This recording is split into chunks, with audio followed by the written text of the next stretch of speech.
And for those of you just tuning in, we're at bottom.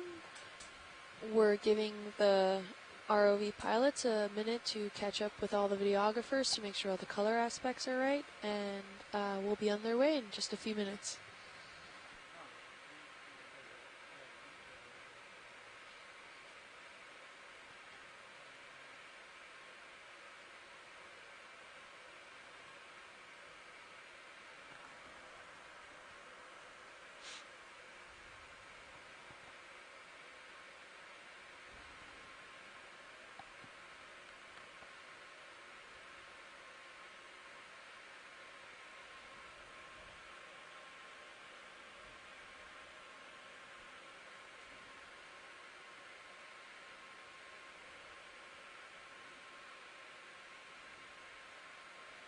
Am I seeing coral rubble here in these divots? Yep, that does look like coral rubble that's been encrusted by ferromanganese.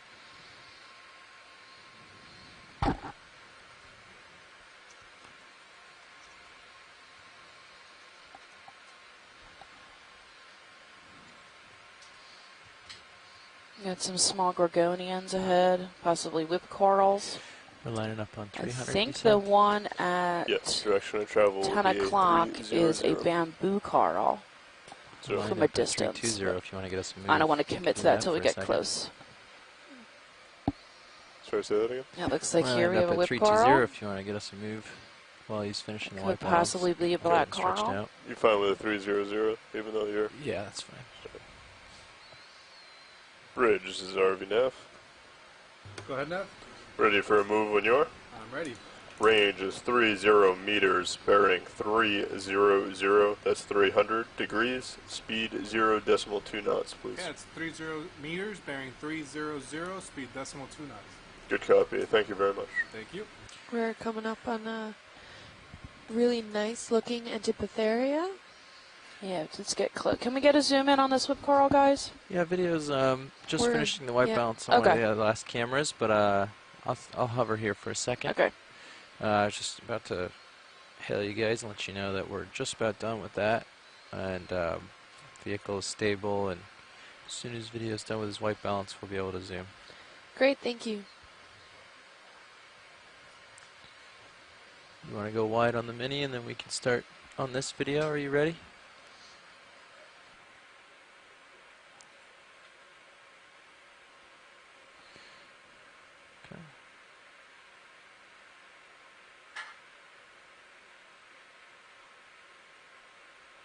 Let that arm get out of the way. Okay.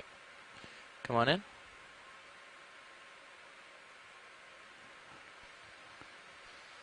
Yeah, I would definitely call that a black coral. You can see the polyps are singular versus like 8 fingers or 6 fingers. So black corals usually have 1 finger. So this is probably a species of Stichopathes. Yeah, very nice. And then we have a little yellow guy underneath him. Is that an anemone or a soft coral? Probably a soft coral. I'm sorry, probably a solitary coral to get closer.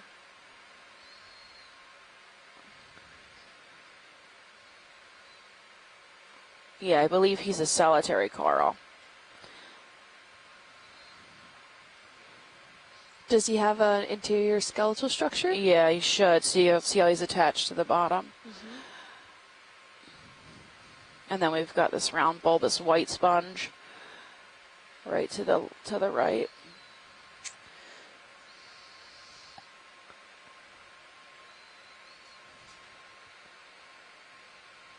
Looks really nice. Mm-hmm. All those tentacles. Okay, I'll tilt up a little more here. It's pretty cool.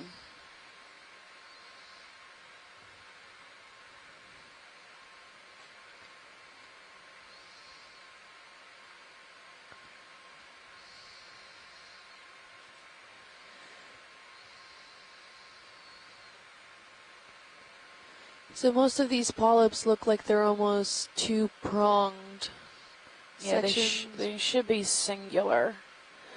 So they just, they grow like that, but they're really, each polyp is only one tentacle. Okay. Yeah.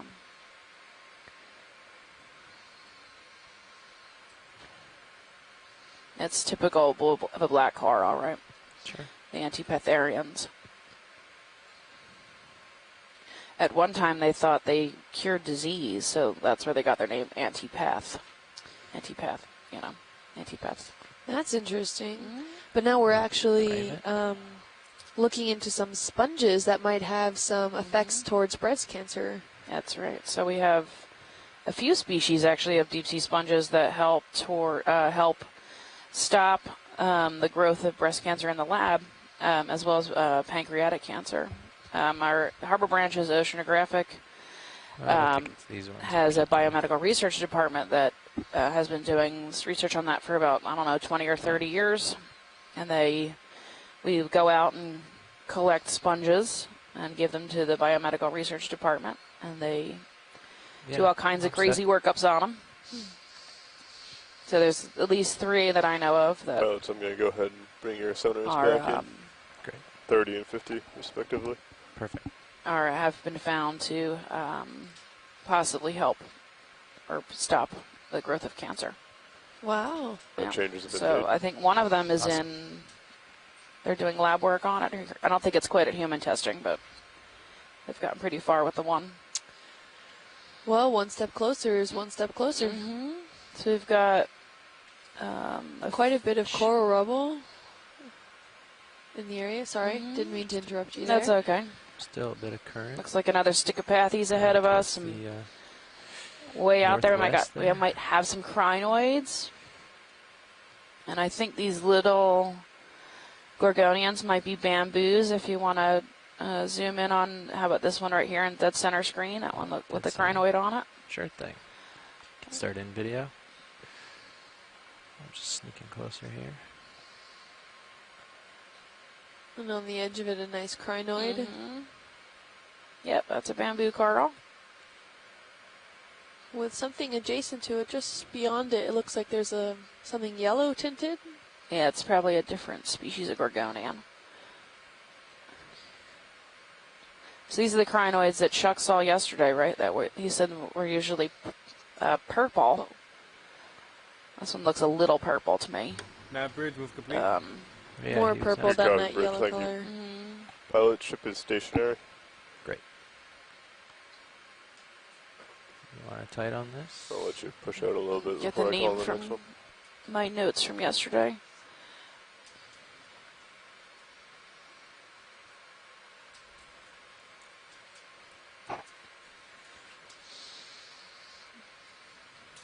Those are really interesting features at the end of each one of those feather tentacles. It looks like it has like a hook at the end where... Yeah, I'm not sure. I know he said that the Chuck Messing from NOAA said that those were natural. So it's not like someone came, another animal came by and ripped the pinnules off the tips. They actually grow like this. Oh, interesting. Yeah, you can kind of see that each one of them the pinnules end at the same place. So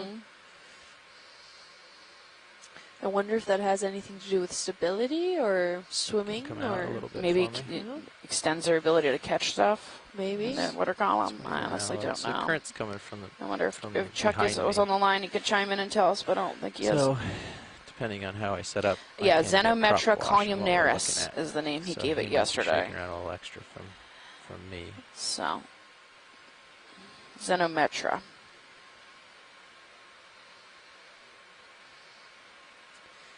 Sure. Whenever you're done, pilot. Yeah, go ahead.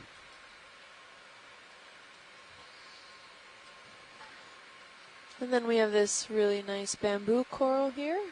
You can see by the bandings. This is fairly normal characteristics of bamboo coral. They look, internodal, right? Where Scott was describing yesterday how the branches come off the main stalk, and if they are on the brown part, they are considered nodal, and if they're between the brown parts, they're considered internodal, and that's a distinguishing characteristic. between species. Mm-hmm. Nice. The tissue and the polyps look very translucent on this one, very glassy. Yeah, nice and clear.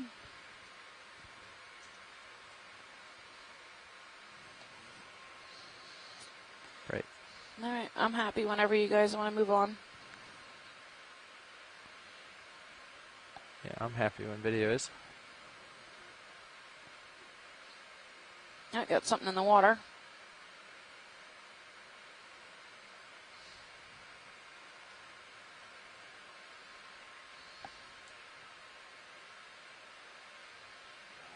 Thanks. So we're at the base of this ridge in the scour pit. It looks like at 825 meters. We're Yeah, at, 300 is east where of the we're- Million Mounds, where or we're on the headed, eastern so edge of the it's Million pretty Mounds. close This is lined the up to that, so I'm just gonna seemingly mosey over last to 300 feature and then we can get before on we and hit move the in. eastern edge of the habitat area of Something particular cool in the concern next that we are 18 currently in. minutes. We're off 127 miles from shore, off of Florida.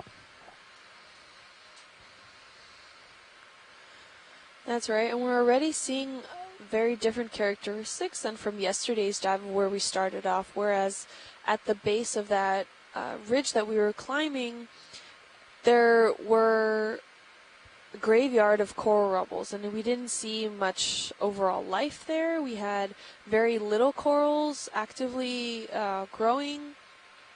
We did see occasionally some varieties of fish, but overall we didn't see much, and it's different from this dive here where we're starting off where we're already seeing some live corals even though we're at the base of this scour on the edge of this ridge, and this could have some indication of current systems passing through the area where it's still maybe the currents are actually promoting the erosion at this location and therefore it's still enough for corals to be actively growing in, or Sorry. no worries. Center screen, that looks like there could be a shark right at noon. Yep.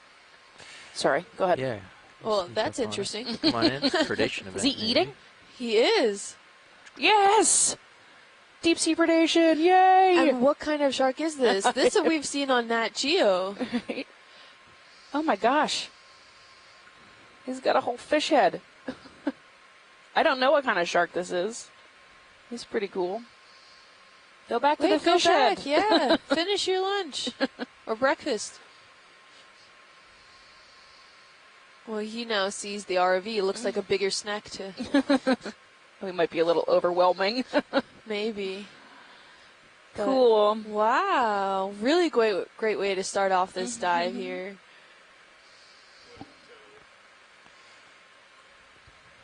If anyone online happens to know what kind of species this is or what we're actually looking at here, it would be great if you could chime in or type it out in the chat room. It's pretty quick. We'll definitely give that a shout out.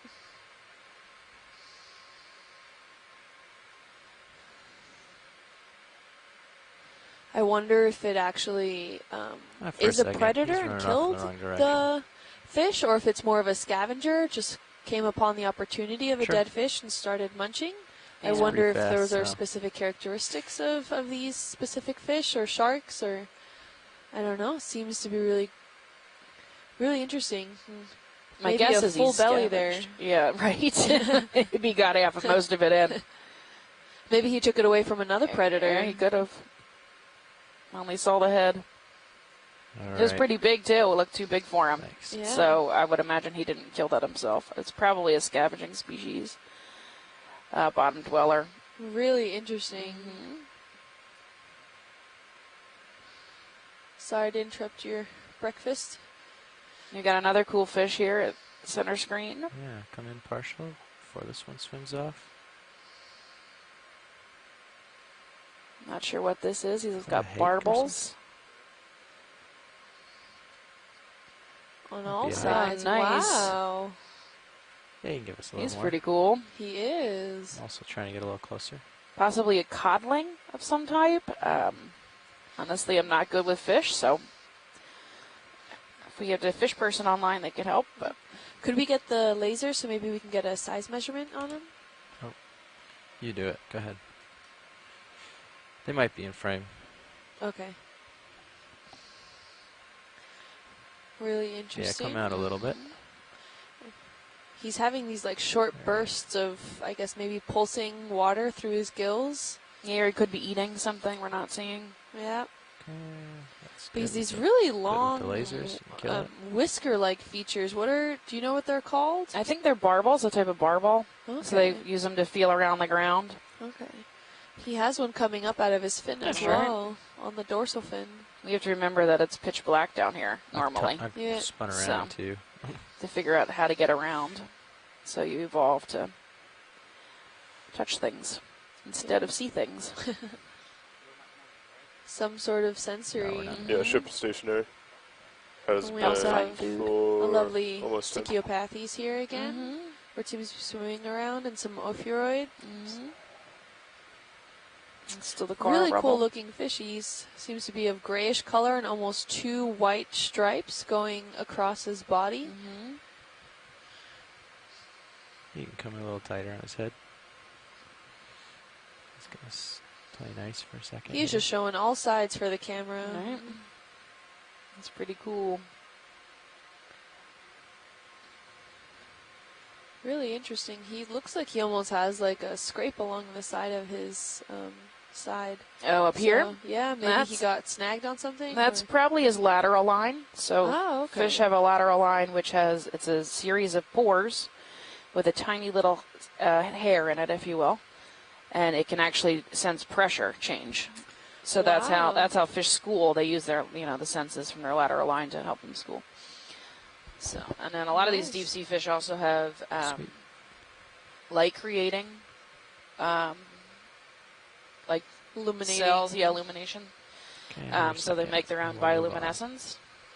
I'm not sure about this guy, but it's pretty common in deep sea fish. You'll see like lighter spots on their face, around their eyes. He's got them. Likely those are bioluminescent organs. But we can't really Nice. see it when we got big old bright lights blasting in his face. So. Thanks, pilot. Of course.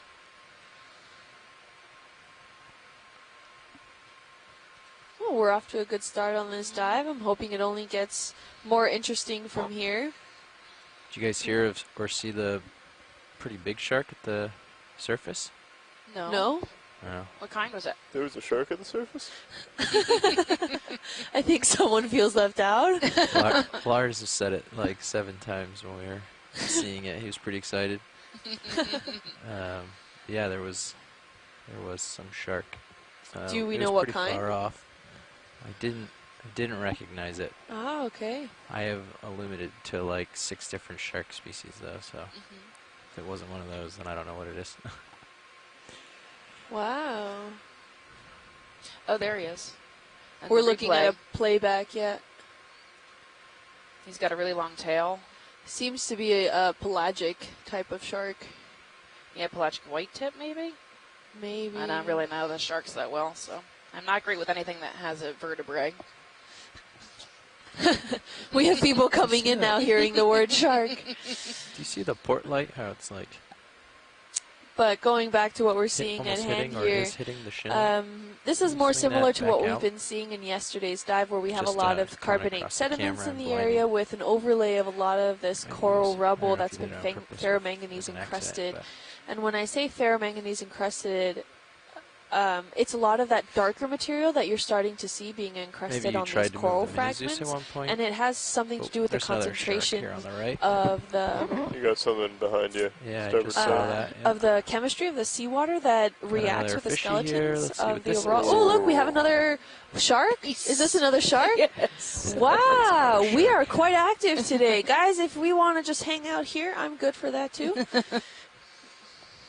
I wonder what kind of this shark is. I If don't know this anyone one out either. there is a shark expert, Dark please tip. Can you chime light it in. up We would and love zoom to out hear there? from You you. can tweet it. You can tweet it to us. I get tweets it at Deep Sea Yeah. Nerdy. Come down a little So farther, I'll go check my farther. Twitter feed if anyone knows what these sharks are, because I certainly don't. You can also tweet at Ocean Explorer. There at the end of my leash. And if you want to tweet us, use the hashtag Okeanos, Okeanos. Exciting now. Or if you don't have Twitter like All right, me, I'll back up you towards can go onto Facebook and post That's any all we got, questions or video. comments at Out at the end. Ocean Exploration Research or at Ocean Exploration-Education.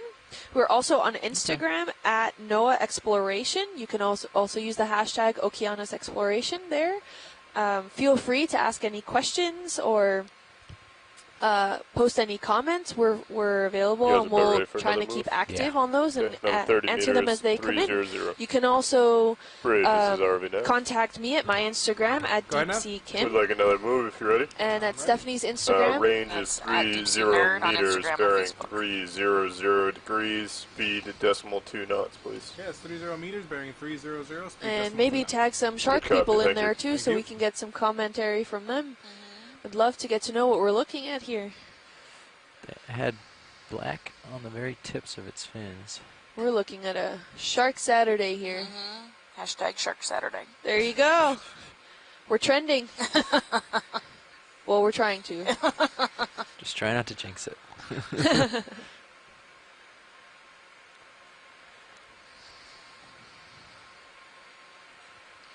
But as I was saying earlier, so the iron, manganese, and crusting that you see on Curious these what this skeleton is. materials, Is that it gives them that kind of dark coating look color. And what is that little guy hanging out there? An anemone? Yeah. Could be. Yeah, with the little white Could be an tips. anemone, could be a solitary coral. It's my dust cloud. Yep.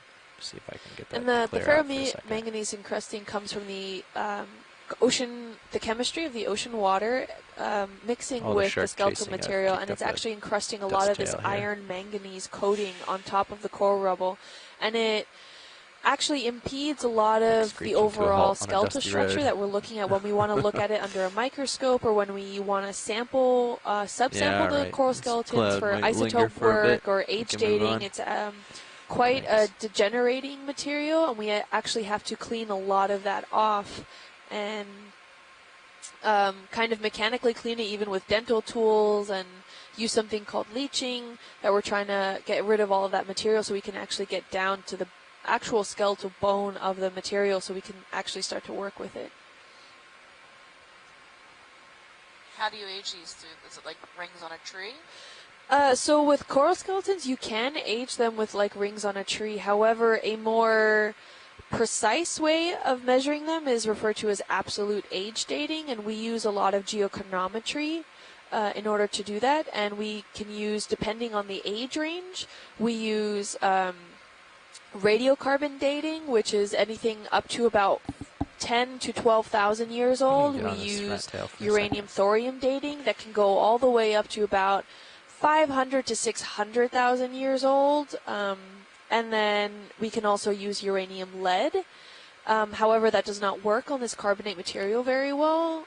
And past that, when we're going into the millions of years range, we actually use strontium 8786 dating. And these are all different isotopes that we're looking for inside the skeletal structure so that we can actually measure their different ratios so we can find an accurate date to how old these coral skeletons are. And it's pretty hard to date them actually per slice. So if we were to do a cross-section of one of these, we're actually, there isn't usually enough material to age date them each ring. So we usually end up doing a lot of these bulk analyses so we can get then a rough average of just the overall mean of age of these coral specimens. And right here we have another really cool looking fish. Is he a rat tail? I would call him a rat tail for sure. You can see his tail thins out. So this is they're modified like this to create the least amount of movement in the water column, so they're not detected by other species. Because it's dark down here, so the only way they can tell if there's other animals around is if they are close by or if they have light producing organs. So to protect itself, it evolved to have this thin tail that creates very little water movement. so it doesn't get detected. Interesting. Does that have any way impact on the overall efficiency of the fish, of where it can go? Like, I would imagine it slows it down quite a bit, right? So, like, if you look at a shark, which has that long dorsal fin, tail fin, that's really a quick animal, right? It can move really fast. This little skinny tail is not very efficient with moving forward, but they don't need to go very far. They hang out near the bottom and look for food on the bottom and avoid getting eaten. Second like this for the editors. fully, and he has those little sensory, the lateral line running on the side. yeah, and also under his chin, those were the barbels. barbels. Yeah. Looking to help him find food in the dark. Feel around. And a lot of the overall white kind of material, fuzzy looking material that you're seeing on the overall coral rubble and whatnot, they're probably hydrozoans that are attaching themselves to these substrates and just kind of going along with the current and whatever you're seeing here. So that's fairly common to see on a lot of the overall substrate that we're going to be looking at. And I think we have another cutthroat eel ahead.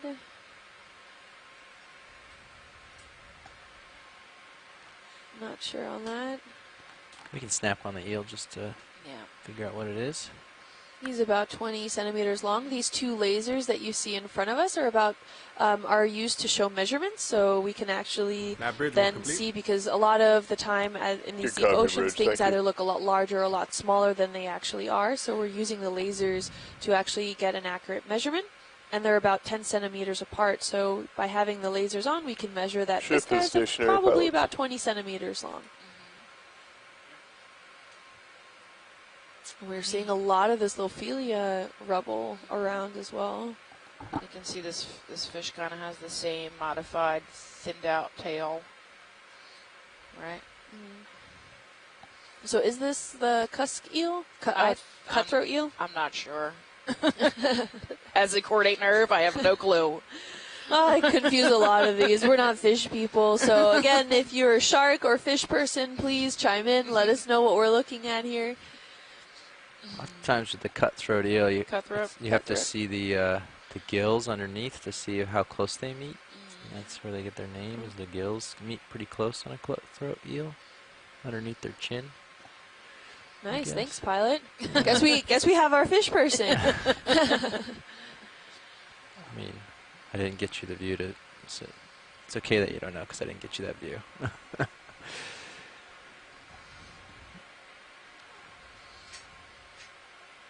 Yep, so we're going to be heading up slope. Looks like we're about, an eighth of the way up the slope? Yeah, I would say. What do we have here? This white thing sticking up. Branched. Could that be a stocked crinoid? Or crinoid. Oh, maybe. Sorry. One of the first ones we're seeing on this expedition. Can come in partial. Can we get a zoom on this guy? Yeah. We'll sneak in on it. There's two of them. There's two of them. Two So it's heads either. attached. I feel like we're too shallow for stalks, but let's see. Maybe I'm wrong. But if there's two of them, then they're on this. They're just sharing a dead stick of an old coral. I'll get close and look at the pinnules on the bottom and see if their feet are actually well, not really feet, but Okay, hitting the their little brakes. root. Yeah. You I would can call come in. them feet. Come in a little bit. Touching that. Whatever looks good to you. I'll try to make it look nice. We can see with this All right, lower so one. you can see this one has feet. So that one is not a stalked crinoid. It's a camatulid. So that's a However, crinoid the skeletal hanging on. structure that I'm looking at of the stalk does look like a crinoid stalk. So if we could get a shot of the Going up. top, Coming that up would to be the top. great. A little more. Oh.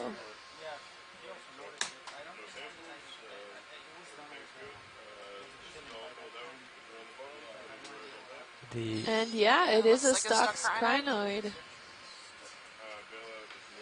Oh my gosh.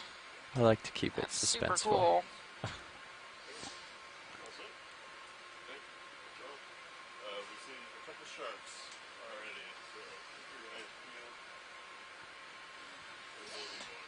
That looks really great. I just texted Chuck Messing. Hopefully he'll call in. Hey, how's it going? That's pretty cool. So it looks like he's got some kind of zoanthid or hydroid growing on his stalk. Yes. Okay.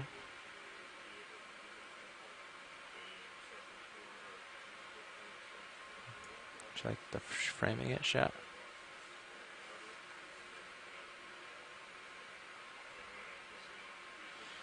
Okay. Part of a minute.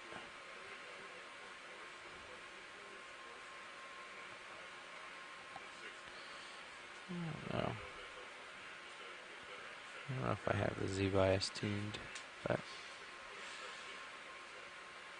it's pretty close. Great. Yep.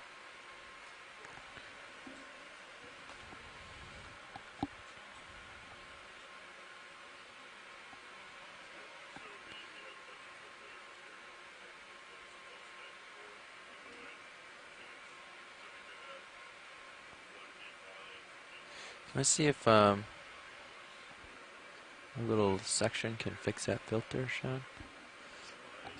Oh, there he is. Yeah, we got a filter shift on number 1.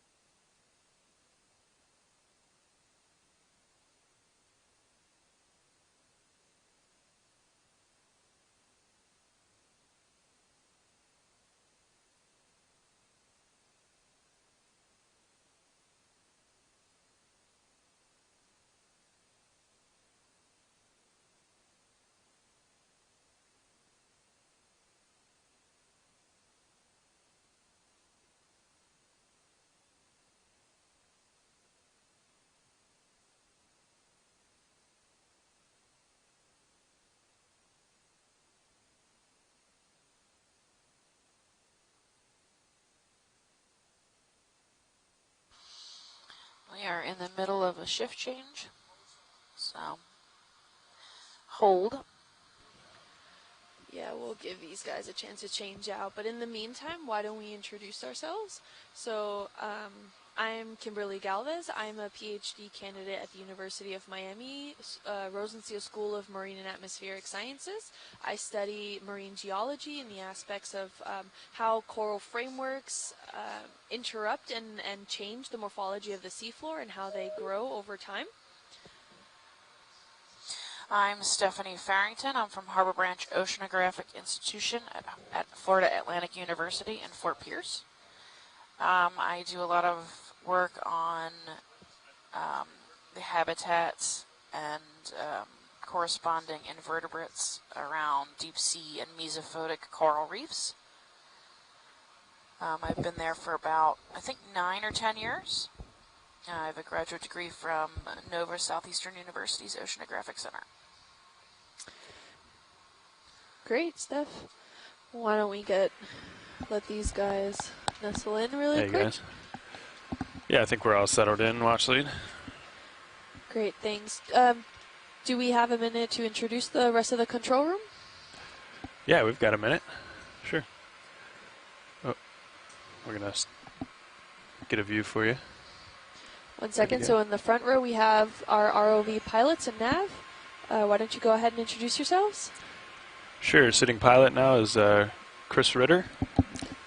Jim Myers, navigator. Sean Kennison, sitting co-pilot.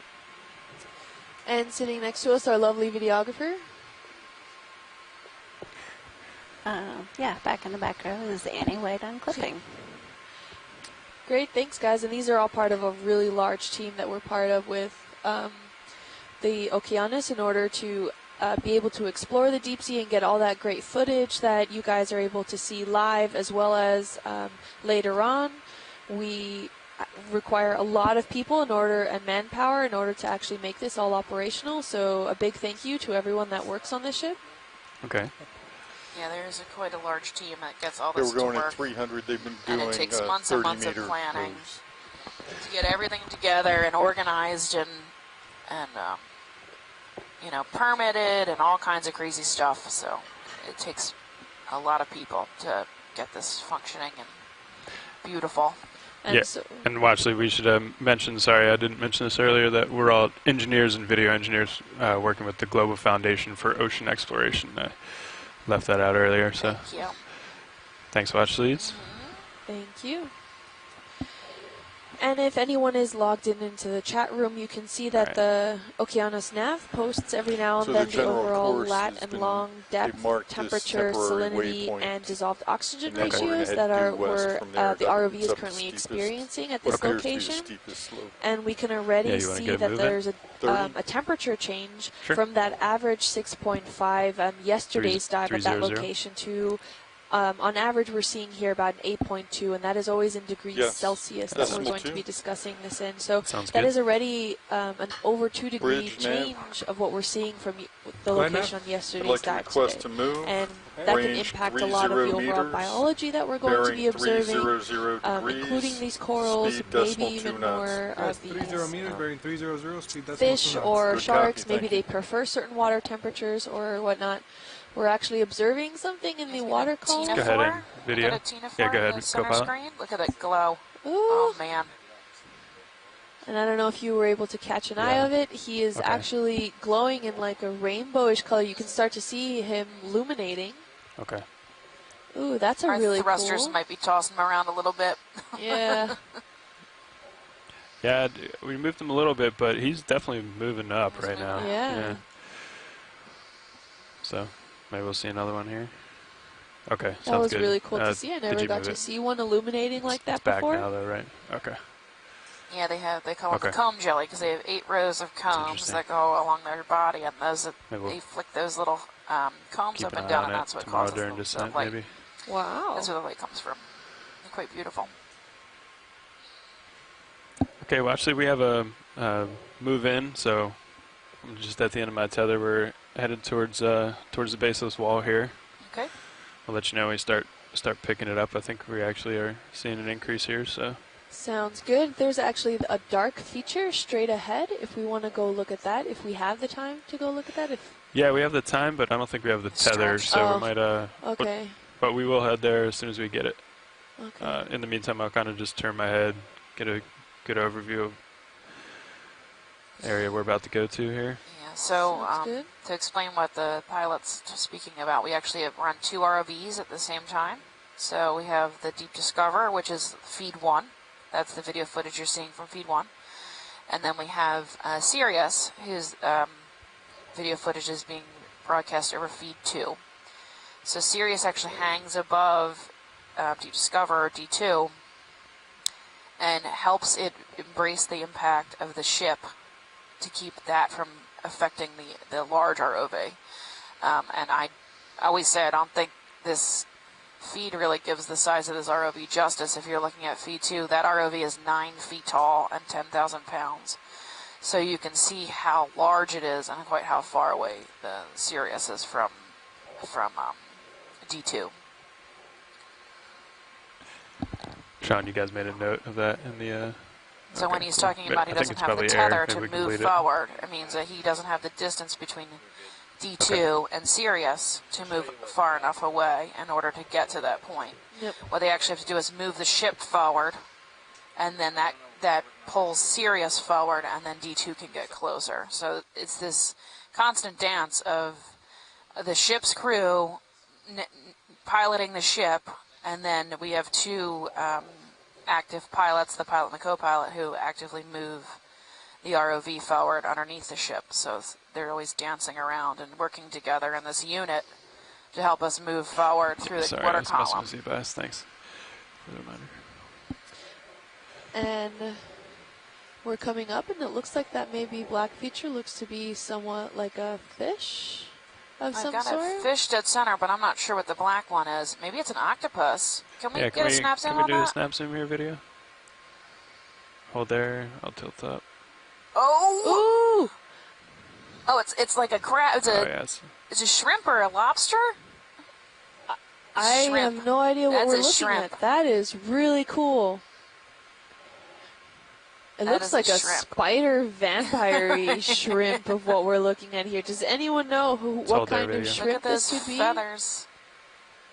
Wow. It might be a royal red. That's my guess. Look how cool. He's huge. Can we get lasers too? If you can put the lasers in view. Yeah, we can get. Okay, sounds good. Thanks. Could we throw lasers on? Oh, there's mine there. Oh no, that's his antenna. Oh my gosh. Wow. There's lasers. Oh, he's 20 centimeters almost. He's pretty big. There's lasers. Cool. Wow. I'll tilt back a couple up. days Go late ahead on and kill Halloween lasers. there, Right. but he sure looks creepy. Thanks. Sorry, I grabbed the joystick so I can't hit that. Wow. So if this is a royal red shrimp, which it looks like it might be, they're actually fished. So it might be a relative of that. It's pretty cool. Is that max zoom video? We have another stock crinoid right in front of him. Yeah. Ooh. Oh, we're seeing him. He's on the move. Okay. And then we have a glass Great. sponge too, the wetting Sounds good. sponge.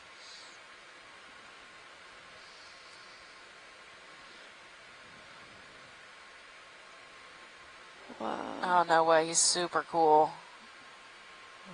And he has touch my two right toe smaller there. claws and then two three sets breed of was little complete. claws, and then he has some Copy, legs that thank are you. sticking out, probably more for sensory. Yeah, items, but- likely with the hairs. Great, So thanks. to identify a lot of these arthropods down to species, you actually have to pick them up and count like the hairs on the chelate fingers, and like they're very specific. So maybe not so much with this guy, but I'm not, some of them are obvious, but some of them you really have to have a specimen in hand and sit down and count count the hairs on the chelate arm and Just the trying to left rotate leg, a little. and yeah. Sorry, I'm tilting So- up. A lot of them are pretty hard to ID from video. Sometimes we can get them down to genus. But this is some great footage we're catching of this guy. He's pretty cool. He's got swimmerettes on the back.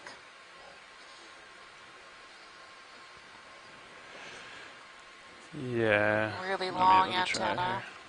Kind of bouncing around. He's a beautiful bright red color too. So when we're this There you deep, go. there's no light, and red is the first color to disappear as you go through the water column. So it actually benefits deep sea animals to be a bright red color because they just disappear. They actually don't reflect color back because there is not enough light for them to reflect the color back. So that's a camouflage in the deep sea is a red, Stand this by deep one. red color. How we So looking? Go a for lot it. of those species down here are this deep red All right. You ready for because that they're pan? visible.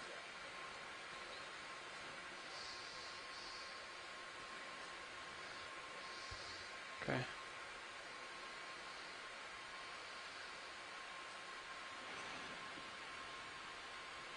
All right. He just looks overall really cool.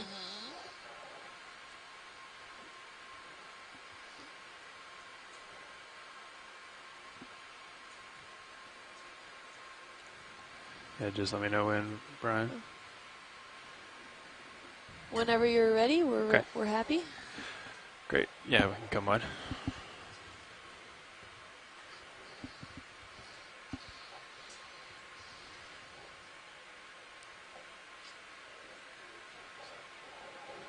That was a really cool find. Okay. Okay, sounds good. Yeah, just let me know. And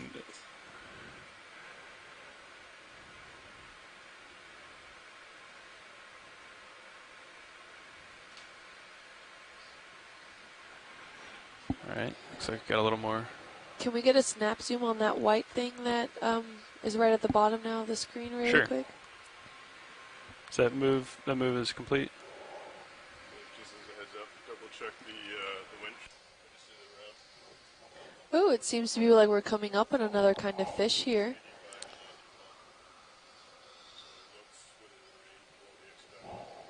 Yeah, Jeff just came up here. Can we get a zoom in? Yeah. Yeah, let's go ahead and video. Oh, it seems to be another kind of fish. Oh, struggling a little bit from the thrusters.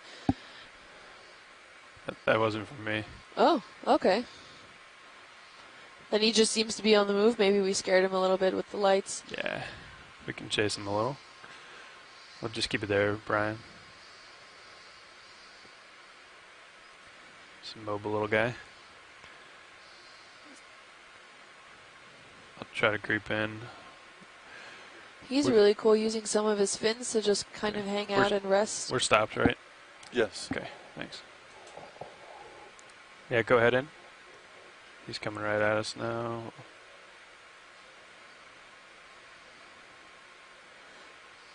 Checking us out. He's not sure what he's seeing.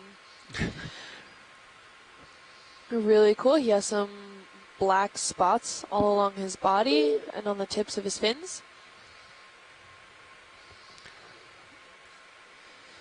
If anyone can give us any more details about him. Just hold there. I'll try to... Oh, I won't sit down because I think that's what scares him. Oh, and as Stephanie mentioned earlier, those black, those dots that we're seeing all along the bottom edge of his body, those could be illuminating, and they look really interesting as far as we can see. Those little dots could be the fact that he can self-illuminate in certain aspects of his body, and like Stephanie was saying, with the hairline of his I'm gonna try to sit overall body, we're seeing at the top that hairline structure, but those illuminating little dots seem to be towards the underside of him. Let's come on in. Not sure if his fins are capable of illuminating, but maybe certain aspects of his body are.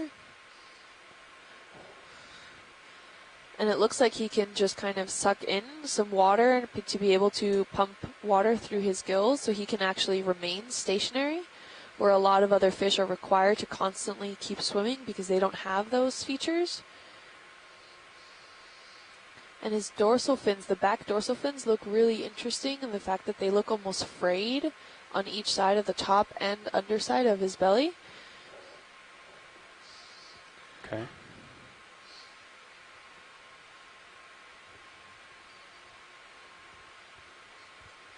Yeah, sure, just let me know when. Are we able to get the lasers out so we can see how big he is? We are. We're going to do a little bit more of a static shot here just for video, and then we'll throw them on right before we take off. Sounds good, thank you. Okay. Go ahead and It's pretty shiny on the bottom. Sean, thanks. Yeah. I was just saying earlier, maybe those dots that we see on his belly could be the ones that are illuminate.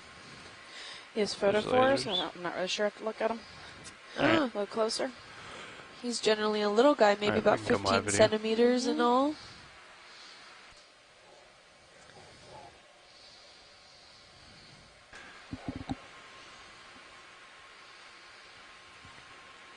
Again, the overall geology here seems to be a lot of that coral rubble that we're seeing, some small little cobblestones and boulders, but we are seeing some slabs of this carbonate material over the landscape here. And it seems to be quite broken up and eroded in certain areas, maybe more jagged, and in others smoothed out also. Over the tops of these, they seem to be almost nodular, which could be characteristic of a lot of limestones that have been then ferromanganese encrusted. There's a whip. Looks like we got another Stichopathes here, and I think I saw a stalked crinoid to the left. As we come up the hill. So now we're starting, just very slowly, we're at the base of this ridge, starting to move upwards along the slope wall. I'm going to come back to the right, Brian.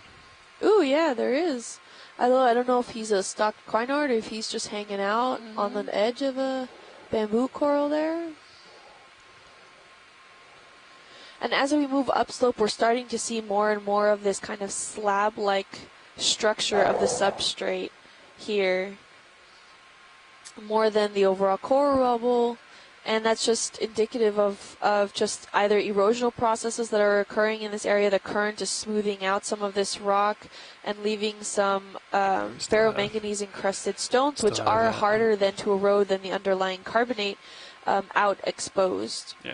This looks like it might be a this bamboo looks real coral. though, right? No. Can't really commit to it till we get closer, but the formation looks right from a distance. And just as an overall observation, we're seeing a lot of any sort of biology associated that's stationary is generally picking a lot Copy, more not of real. these slab features, the harder substrate that we're looking at overall, from the overall sediments surrounding the whole feature. Yeah, it's pretty common. The soft bottom isn't really a great habitat to stick to. Yeah, usually they tend to just fly away then in the current system, so... Usually, yeah, there's usually a lot more biota attached to the rock than necessarily sitting around in the sand. And there are some species that prefer sand, like sea pens or tube anemones. They prefer the sand. They actually grab a clump of sand underneath and bury themselves into the sediment. And even some crinoids. Right. Because they have those long feet and root-like feet structures that can dig then into the sediment and hang out there. Or like we also, like Scott France yesterday said, some species even of coral have this like bulbous feature at the bottom where they can inflate it then and fill it with water so it holds them, Brian? while they can just stay stationary then in the sediment overall. But we're seeing a lot generally that these, especially the coral features and crinoids, tend to stick to those hard substrates. This is definitely a bamboo coral. We got to zoom in real quick on the branching. Do you want one watch lead? Yes, please, if you can. Let's come on in, Brian. And then there's a coral off to the side too. Maybe afterwards we can get a look at it. So it looks like, what, internodal? I We can can't keep make it coming. out just yet. Whenever you want.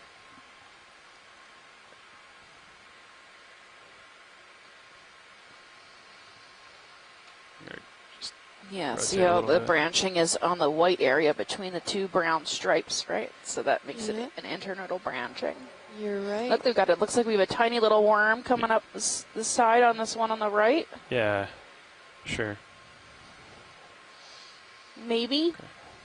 A worm or a tiny shrimp? Oh, no, I think you're right. Like a little worm. Yeah. A polychaete. Polychaete, yeah, you can see his legs moving. He looks like a caterpillar almost.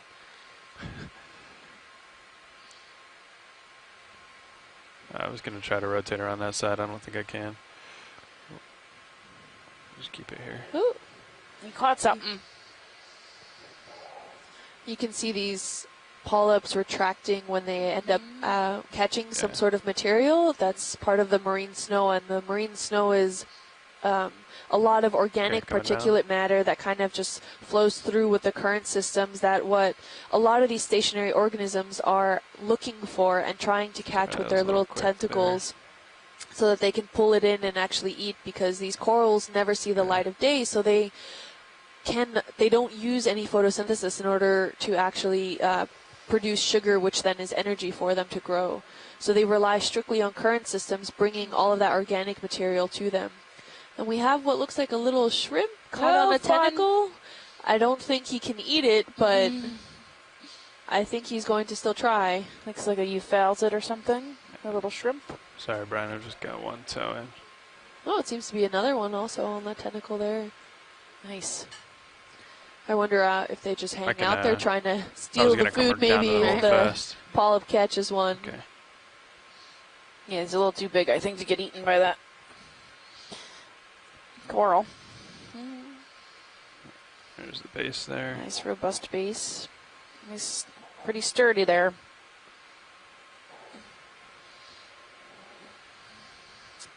Is it common for some of these corals that we see tissue growth along the base and then spread out onto the substrate, or generally they stick to their own precipitated skeleton? I think it depends on the species, but most likely most of the time it's stuck to themselves. Okay. So, Watch lead, any other zoom you want here? No, you're fine to move on. We do have, look. Whenever you're set, Brian, we'll come. Wetting. Yeah, wetting sponge, glass sponges. Sure. There are some encrusting gorgonians that, creep out and encrust on hard bottom. Okay, I'll just fly out. And most of these stalked ones, man, that tether really wants stays to on themselves. tug. It's just keeps turning. Yeah, for sure. It's like, and it's also like pulling up in the back, so it's like I think Jeff's right. There is like an upwelling kind of a current.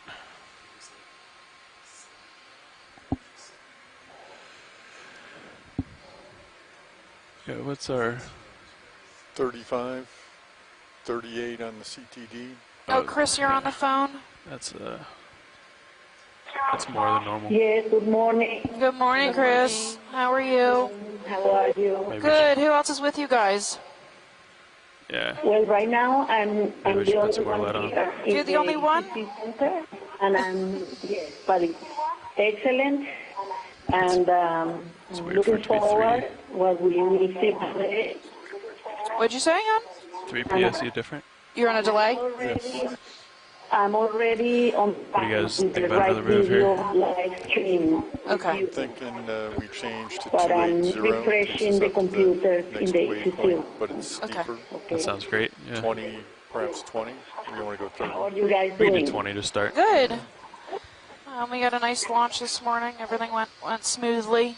We're Saw some really cool fish Yeah. earlier. yeah, 2 sharks and Sounds there's a good. shark in the water column. That's pretty cool. Ooh, it looks like we have another bamboo coral. Bridge nav. Very neat. Yeah, we can take a Okay, quick look so I'm here. here with you, I'd and like to request a can move. Range 20 whenever meters. Just hold there. Bearing you find the 280. sponges or any other Speed thing, decimal we can 2 have knots. Yeah, it's 20 meters. a connection, a conversation. All right, Good copy, thank you. Thank you. Now this is a different species we haven't seen yet. If we can get a clearer shot of him. Okay, it's coming Oh, in. and there was a worm just disappearing off to the right-hand side there. Could this be We could also throw the keratosis? fog lights on if you think that would help, Ryan. I don't Up to want to you. commit to a species ID. It looks almost like Swiftia, but it's not the same. Okay. It's not got the right branching. We're going to get a little more light on it here. Watch Okay. the... I don't know, Scott, if you're listening, you can chime in and maybe help us out with this one. I don't really Ooh, know. that looks great. Can we possibly get a tighter zoom on some of the polyps? Sure. Yeah, where do you want to go, Brian?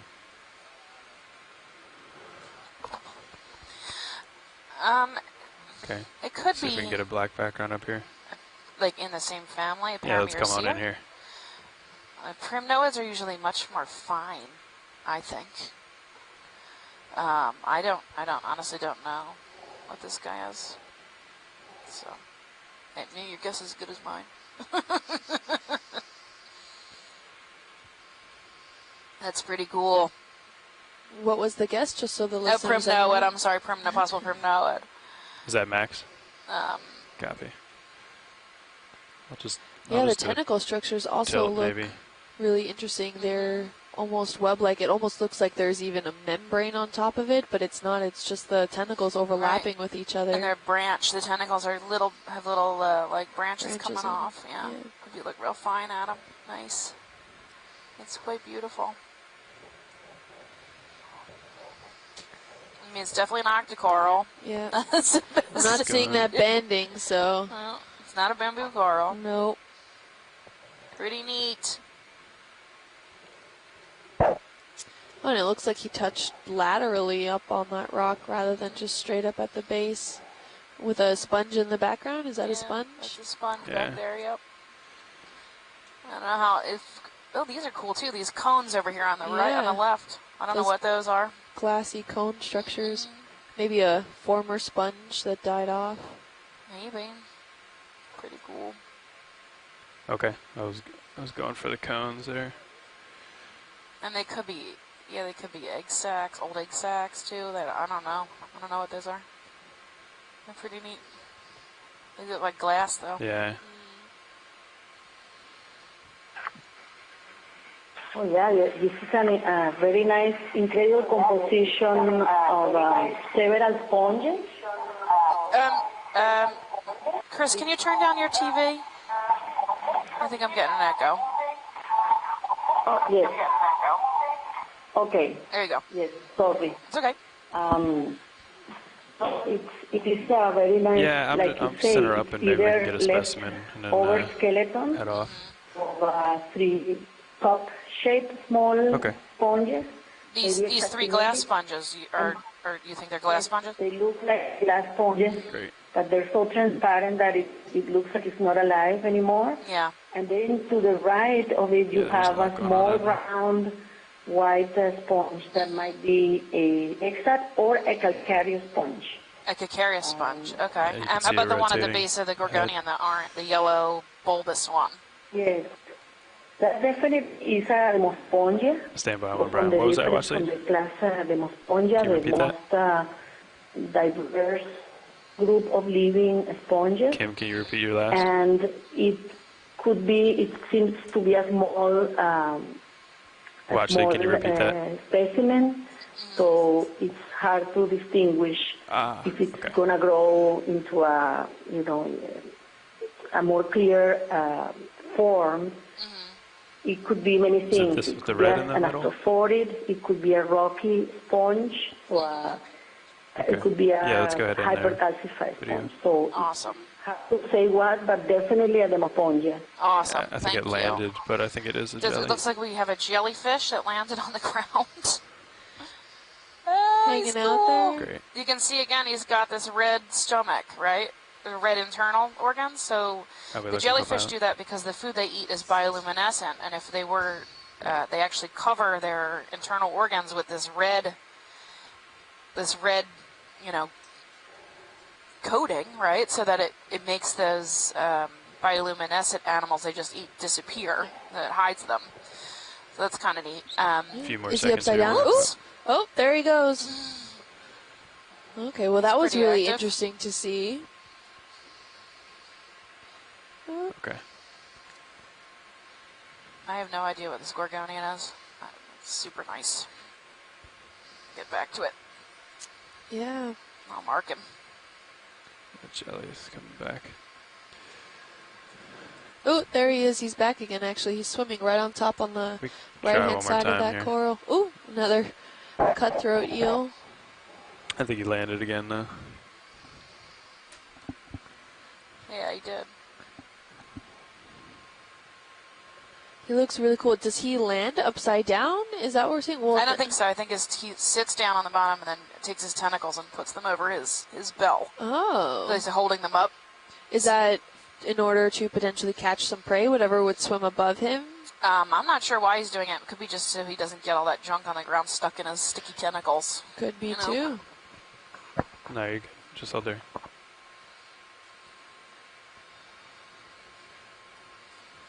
Oh, there he goes again. All right, let's come on. Full wide. And I think we're good here if we want to move on. Sounds good. We'll push on up. We have more of these Heterotella, the wetting sponge. We can kill the fog There's lights one at too. 3 o'clock. Thanks.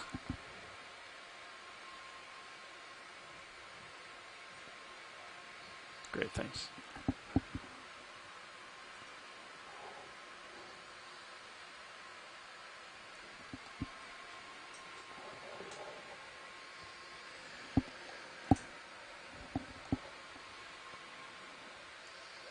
Looks like these slabs are getting darker. Yeah, so they almost look like basalt, but we know in this region that it's a lot of carbonate material setting on here. So it's unlikely basaltic material. It's still likely that ferromanganese encrusting that we have been seeing up on over the corals and over some of the substrate that's been exposed for quite a while. Again, we've got these glass wetting sponges. There's 3 of them in view right now.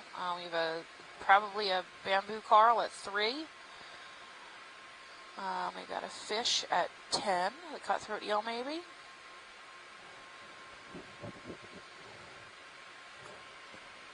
With what could be a yellowish sponge underneath that bamboo coral. Yeah, it could be Or yellow some- encrusting. Thanks. Or, Something yellow. Do you want to take a closer look? yeah, I can zoom in real quick. We do see some potentially stuck crinoids in the back too. This is very different from what we've seen on the previous dive. Stand by one. And another Ryan. solitary coral off to the bottom right-hand side, that orange. Yeah, the yellow. Yeah. Okay, let's come on in. This is probably an encrusting demo sponge of some kind. I'll rotate over there. Yeah. And there's a big old worm on there. And then we've got maybe possibly an egg sac. You can see the soft, clear, gelatinous at 6 o'clock. Under that white sponge with a... Go ahead. Go ahead with no, more that zoom if you under... want. Just notifying, it's under that white sponge in case people can't really see it. And we have this same Like, Gorgonian species we maybe saw a just few come in on minutes the ago. sponge here. Yep. And we have a lot of these cup corals Yeah, there you nestling themselves on either these sponges or I think there's another one that we saw on the coral. Oh, there's quite a few of these worms on there. Oh, Hey, Chris, you can just call this a demo sponge. Any names for it? Yes, this cream tan sponge that you can see with a conulose, little like spike surface. And almost positive will be Dendroceratidae. So it's again in the group of the Demospongia, but it's a group that only has fibers and dendritic fibers in their skeleton. Oh, as opposed to spicules? And I would we say can it's a start to go wide Dendroceratid here. because of the... Dendroceratid? Yes, Dendroceratida. Awesome. and what's really interesting... Then these small white blobs that are probably hexactinellids that we saw Glass sponges, yesterday sporadically. Awesome. Thank you. Ooh, nice heterotella. This is the wedding sponge. They give these away as wedding gifts in Japan, I believe. Actually, hold here, Brian. There's What's two this red? tiny little shrimps that live inside them, and they Yeah, live in there come their on in. entire lives. It might be. Here's a nice shrimp. Yeah, shrimp. Yep. Oh, yay! Failed attempt. He lives to fight another day. Yeah. Nice try, buddy. And we can see a lot of these solitary cup corals growing around in various colors. We've seen a lot of them in like this orange Come pinkish full and wide. now some in yellow that you can see right above where that shrimp was. So it is quite active in this region. Despite not being able to see all that much along this substrate, as soon as you zoom in, you can actually, it is quite covered in a lot of the biology that we're seeing around here. Is that full wide? Great, thanks. We're just under halfway up scaling this wall here. And we can see that there's a lot more jagged edges towards this carbonate features. And the soft sediments are starting to infill in this area. The overall morphology looks really interesting. We're seeing a lot of, again, that ferromanganese crusting. Any exposed rock really in this area is subject to it. And if it was possible to potentially dig underneath, if there was some soft sediment on top, we would be able to see that just a few centimeters below where that sediment would be laying, we'll probably have some fresh carbonates in that area. What do you guys think about another move? Ready for one? Comfortable with 20? Yeah, let's do the same thing. If you What do guys you think that 280 stops is good. thing on that right-hand side of the screen is? Looks dead to me. I'm not sure. I have to get a Brian, let's closer come on zoom in to on it. this Maybe. floating item here. Ooh. Siphonophore. Look at him go. So siphonophores are actually a colonial animal. Do you want me to hold up? Look. Nope, we can go ahead and get it Oh, in. fun. Bridge, nav. Right now? I'd like to request a move. Okay. Range 20 meters. Bearing Really cool. So when you say 280, colonial Speed animal, decimal 2 Yeah, knots. so there's actually, Yes, like, 20 if you were to meters, break up 30, each 30 little decimal knots. bell, Good they would copy, be thank able you. to survive on their own. They're actually independent animals that live as a unit. So one part of it will act as the bell, will help move. One part will be the reproductive organs. One part will act as the food, and they all just live, together as a unit. But if they were to separate, they'd be able to reform and live independently. oh, So nice. it's Would they then, are they clones of each other, or I do don't they? know how they reproduce. I would imagine that there's some kind of clone, like that, where they bud and then grow that way. Can we look at this yellow stalk at, Just about noon. yeah, Yeah, sure. I think it's dead, but looks like we've got some spindly bamboo corals too. And a Stichopathes, the black coral. Start to come in. And, Yep. Here, Brian, I'm not going to sit And down, I don't think. Chuck Messing says on the chat room that slender stalk crinoids with 5 arms are likely Democrinus. Oh, nice. And the species in the Atlantic is not very well understood, so going if you got maybe it, yeah. if we do see someone, we'll collect. Okay, we saw a couple, so We maybe just did. we'll grab one next time we see it. Ooh, I have no idea what's going on here. It looks like a dead stalk. I think a dead sponge of at some point maybe, with a whole bunch of bryozoans and hydrozoans and ophioids and other sponges. And what is that guy hanging off the side of it on the lower end of the screen That there? looks like... It's not a crinoid, is it? No, it might be hydroid. Just a really large hydroid. He's weird looking. Yeah, so even when you're dead, you're useful. Right? Helping them get up off the ground so they can filter feed. Maybe those, that conglomerate of spongy-looking material at the base could be from what was previously part of the sponge and now fell off. Yeah, it could be. And just hanging out at the base. Yes, I'm looking at the image, and I'm just going to come up a little. I'm not sure that it's a dead sponge. You're not sure it's dead sponge? Maybe it's a stalk of a dead black coral? Or even could be a live sponge. Oh, you think it's alive? Oh. It could be, I mean, something Sure. to remain, so erect and solidly having a community growing on it. I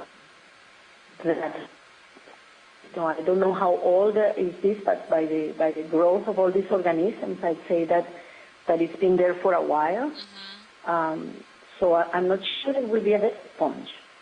Okay. Definitely, I cannot tell what a sponge that will be, but yes, I'm not positive about that it's dead sure. organism. And what about some of the material that was at the base of the stalk here? We're about to zoom out so you can see it.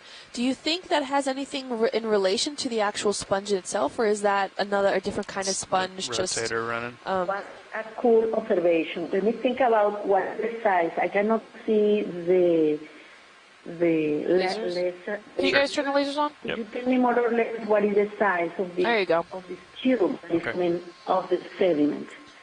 Because what we could be looking at is a siphon or a oscular projection of a sponge that actually live in the sediment. Oh, okay. Kind of like the tubes that come... Yeah, that ocean app, yeah. There's lasers at the base there. That has a tube For what? that either is excurrent, so it has an osc, or there are cases in which these tubes contain incurrent pores that bring water to sediment area, to the main body of the sponge that is under the sediment. So it would be both cases. Awesome. Interesting. And Chuck wanted to state that on the stalk, it's likely the fuzzy trees that we were kind of looking at are a mixture between some hydroids, zoanthids, and even some Forams, yeah. Foraminiferans. And guys, pilots, if we see another stalked crinoid, we're probably going to collect it. So just be prepared for that. Great. Thanks for letting us know. These are some nice corals looking along here. Another Heterotella. These wedding sponges. Now, do they get the name specifically because they've been used culturally as a wedding gift in Japan? Yep. And the little shrimp inside are married. Oh. Right? Can we actually get a look on that left-hand side, whatever that dark coral looks like to be? Sure. If it's alive or not. So it's interesting to note that we have not seen a scleractinian coral yet. We do a snap zoom here video. Just want to see.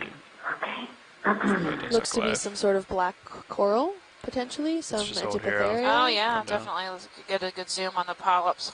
Yeah, sure.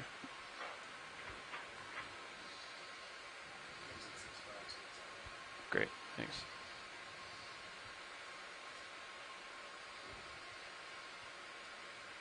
That sure looks like a black coral to me.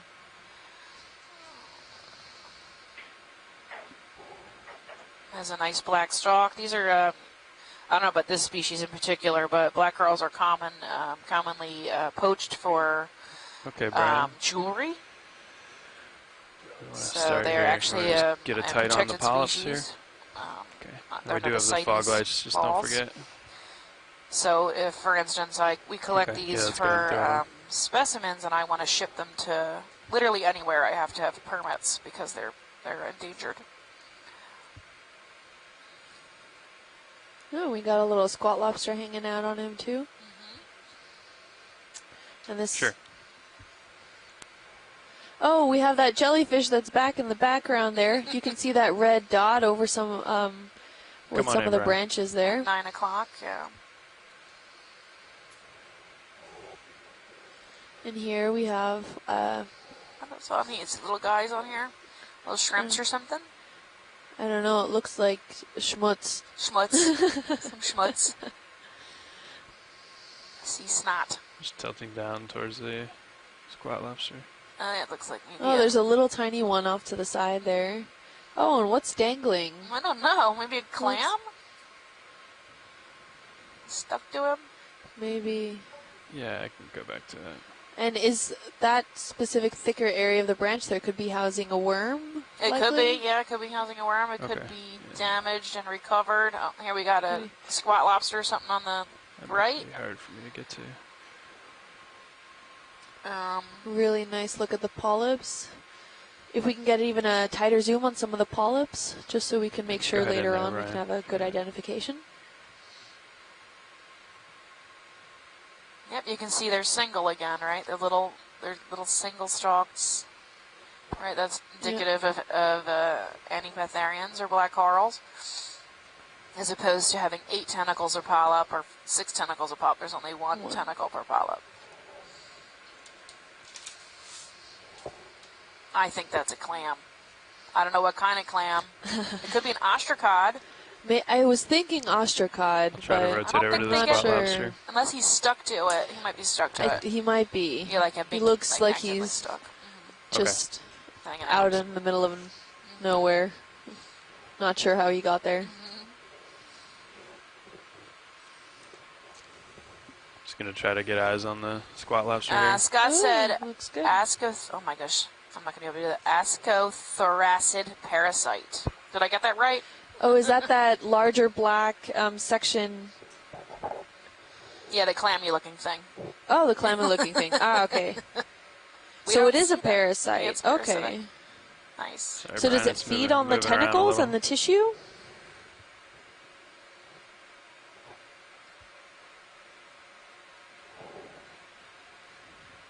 And Scott, if you know that can identify this Antipatharian, I don't know which one this is.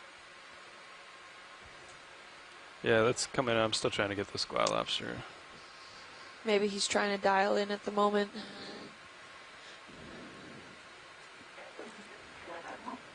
Yeah, he said the thick part is probably modified for a worm tube, Oh, okay. and he's standing by on the ID. Okay. Really nice looking squat lobster there. He is more pinkish than some of the other ones we've seen on the last dive. All right, let's just fill frame here. When I rotate Got to, a brittle star here at the base. I block the Look at the current, rock, so it's it like just pockmarked. goes limp. Yeah. See that? And that's very characteristic of limestone. When it, overall, the evolution of it, it starts to create a lot of these hole strictures, really porous. I'll get lasers on And when that's you're clear, due Brian.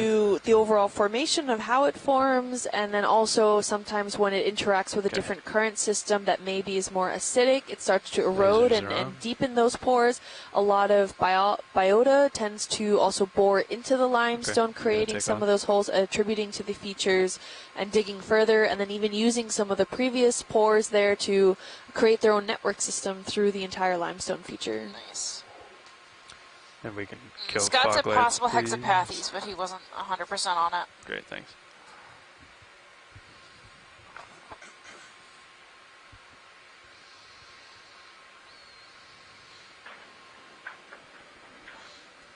Wind's still staying down, huh? You bet. Jeez. Not like yesterday. We got a nice slope on the, you can see it towards the left. Looks like maybe 45 degrees we're coming uphill. Yeah, I'll get a good look here. Yeah. So I estimate slope using, maybe more than 45. Using the corners of the screen, right? So if it makes a square, perfect diagonal, that's 45 degrees. So that's about 45 degrees. I don't know if that made any sense, but my brain works that way. No, and that's a perfect way to kind of estimate on what kind of slope angle we're looking at.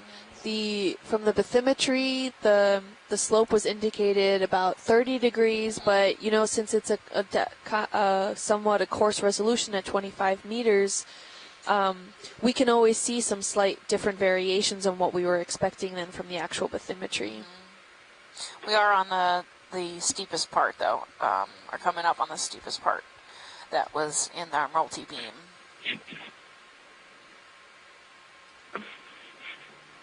Here's another one of those possible ocean apia that Chris said. Can we look at the 9 o'clock, the stalk at 9 o'clock? Yeah. You think that's ocean apia, maybe? It looks, yes, it could be. Let's get close. It's got that same single stalk with the tissue around the base. And actually, most of ocean apia, right, grows under the sediment, right? It grows down into the sediment. Yes. Yes, Stephanie. So that's something that made me curious. That it seems such a compact substrate. How is the sponge? How much can it put its body under the sediment? But apparently, it might be very old organism we can start to come in here, Brian. that started growing and has Hold there for a minute. accumulated rubble around it. Nice. Definitely. You want a piece of it? Would it be worth grabbing for the community? Yes. It would be worth I grabbing? think it would be a very interesting sponge to zoom to however you want, identify. Brian. I'm going to collect this guy. This is the second one you observed. Sure, yeah. Yeah. And so it's usually, if I'm understanding this correctly, it's pretty uncharacteristic of it to be on such a hard substrate rather than around more sediment where it can bury under? Yes, this is a genus that usually grows, the main body grows under rubble or sediment. But I can see that this sponge, again, might be old, and it has accumulated rubble and material around it. And we can see how also it might be an important community builder because it's a lot of things grow. We might collect around. this. So this sounds Copy that much. very interesting. If you see Shipping one of the is projections, still stopped, correct? the larger one has a hole inside, Just hold there, Brian. and then you have other projections that are blind at the end. Those are called fistulas. So there's usually a different function of each of these type of projections. Some of them might be in current for getting water inside of the body, and the large central one with the central hole on the top might be the oscular projection where the water is being shot out of the main body. So this definitely, if we continue finding it, it might be an important, participant or component of this. Do you think it would be better to wait to see if there's another one before we commit to taking it? I will collect this one. You would collect it? It's a nice specimen. And if it's not complicated for the pilots, for the positioning of the ROV, I think it will be a good opportunity to collect it. Okay, let me check. Hey, pilots, do you think you could grab a piece of this guy? Yeah, I think we could. Okay. Yeah. Hey, Chris, is it better to get the fistule that's poking out of the top, the excurrent siphon, or a piece of this, bulbousy part of the bottom? Or both? So if you can grab it at the most basal part and just grab a piece, and we'll have the photographic material representing the overall shape. It could allow us to get a little bit, it will be good to get a little bit of the base. If you want right now, we can do it tilt. The base. So, the base. But I was at the base of this large taking a collection, I think. tube-like projection, Okay. it will be the best. So grab. Basically, we're going to grab the tube Sure. and maybe a chunk of that weird shaped stuff if we can. Okay. Yes. And there's a lot of things growing on it, so there might be interesting organisms for other people to look about this small, niche or this small community that grows associated to this sponge. Okay. Let me communicate to the pilots and let them know. So, pilots, can you hear me? I can. Okay. So we're aiming for the base of that large tube, and ideally grab the fistral. That's called a fistral. Ideally grab that whole thing. Can you come in video, just so I know yeah. what we're So talking at 6 about o'clock. See 6 o'clock on the large stalked part. Yep. So you grab the base of that, and if you can, some of the bulbousy material that's surrounding it. Okay. Does that make sense? Yeah. So we'll cut the base as low as we can, and then try to grab some of the bulbous in the process. Yes. Okay. That would be good. And do we expect it to be? Do we know what it'll be like? I think it's probably going to be crispy, but let me check with Chris real quick. Sure. I was like, hey, Chris, do you know the texture of this? If we're expecting rubbery or crispy or broken or, fragile? It's a new. Yeah, it will be the tubes will be fragile. Yeah, sure. But they have enough sponging that it won't crumble on them. It'll be fragile, but not crumbly. Okay. Yes. Okay. Not crumbly. It will be, but it won't be elastic. So it will be easy to break a piece off. It should be easy to break. It's not going to be rubbery. Yes. Okay. Great. Okay. Yes. Perfect. It won't be rubbery. Thank you. Now, could you give me an estimate of the size of this? Yeah. Can we flick the lasers on before we? Sure. All right. So I'm looking at 10 to 15 centimeters tall, and probably about 10 to 15 centimeters wide. Maybe 20 wide. Okay. Okay. Yeah, closer to 20 wide. Yeah. Yes, please. Is that good for lasers there? Yeah, you're good. Thank you.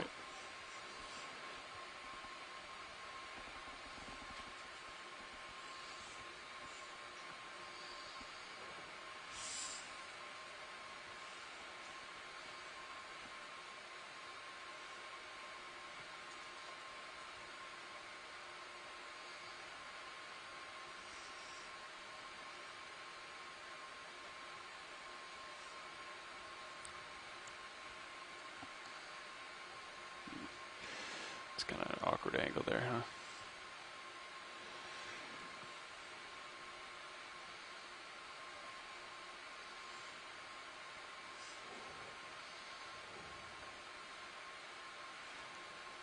I can't get my cutters much lower.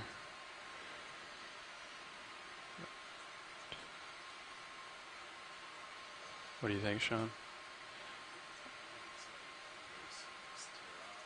Oh, okay.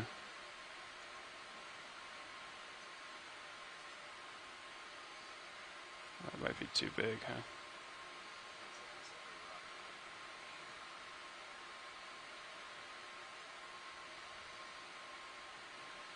I think that sample would be too large to fit in the box.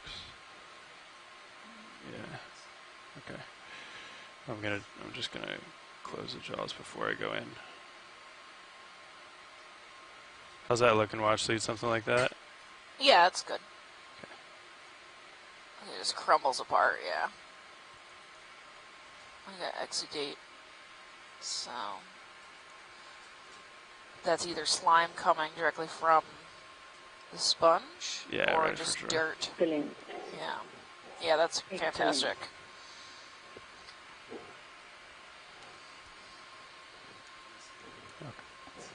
Okay, can you come down on minis just a little? So I might have to come off. Yeah, okay.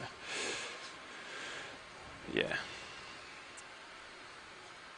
Actually, we're going to have to come off the bottom to extend the drawer, so I'm just going to do that now. Actually, I'll bring... Chris, would you say this could be a new species? or I would say yes. I Thank would you. say yes. Let me check how many records. Well, deep water oceanapid, there's not too many records. So I would say there's high probability that this is a species that has not been described. okay. So it will be a very interesting sponge to identify and to look a little bit about what grows on it. Okay. Abundant it is in this size. Yes.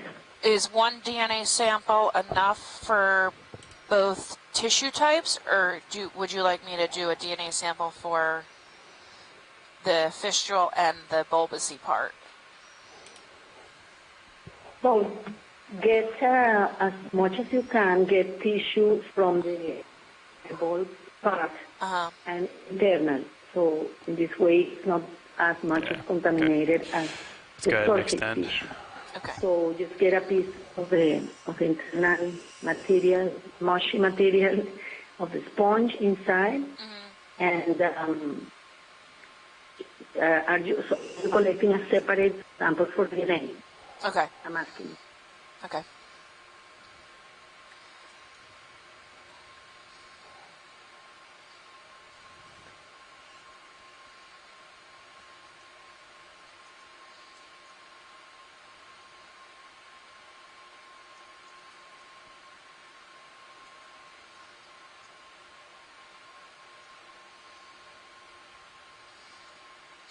So we're port middle. Yeah. I was just trying to get it down in there. Yeah, there we go. Port inner, yep. Looks like we have a successful sample collection. Way to go, guys. This is our first sample collection of Dive 2. Yeah, so we're at EX1907 D02 01B, and it's Oceanapia. Possible new species. It is undescribed. And we're going to be collecting DNA from both the fistules and the bulbousy area. And it is in the port inner box. Nice. Got the target. Nice. Yep. Good job. All right. Thank you, pilots. Sure. I don't think I've ever seen that species. That was cool. Or type sponge. We're at approximately 798 meters water depth, just for reference as to where we are and where that sample has been collected. Sure. Yeah. Let's do it.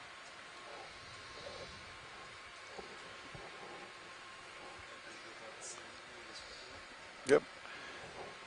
You got it.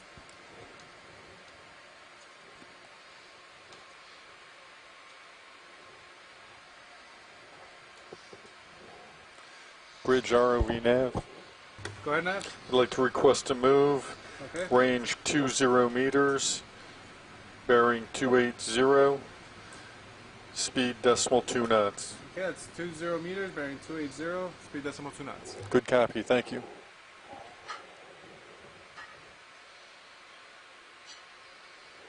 Is that another shrimp down there video? Just that ahead? That looks like another shrimp. We have some plated sponges with some fringes around there too. Can we also get a quick zoom on the shrimp and then also that purple feature that's just off to the right of it, which is dead center? Off to the right of the shrimp, or? Yeah, sorry, left. The one that's dead center, it looks interesting. Yeah, we can get a shot of both these guys.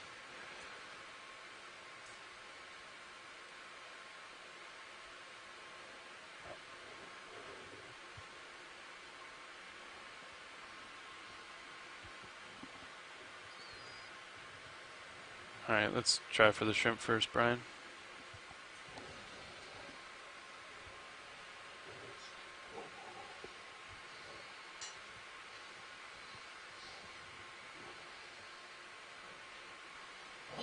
shrimps.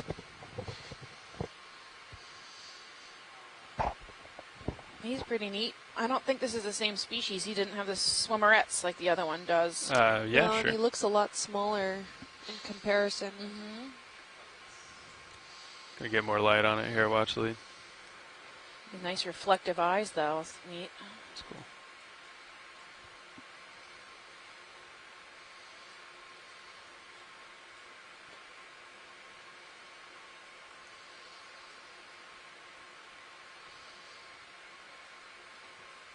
You can see the little feelers he's got.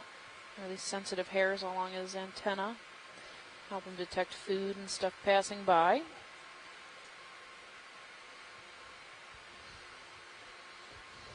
Yeah, let me know when you're clear, and I'll come over to the other feature there. Okay. Sure. Cool.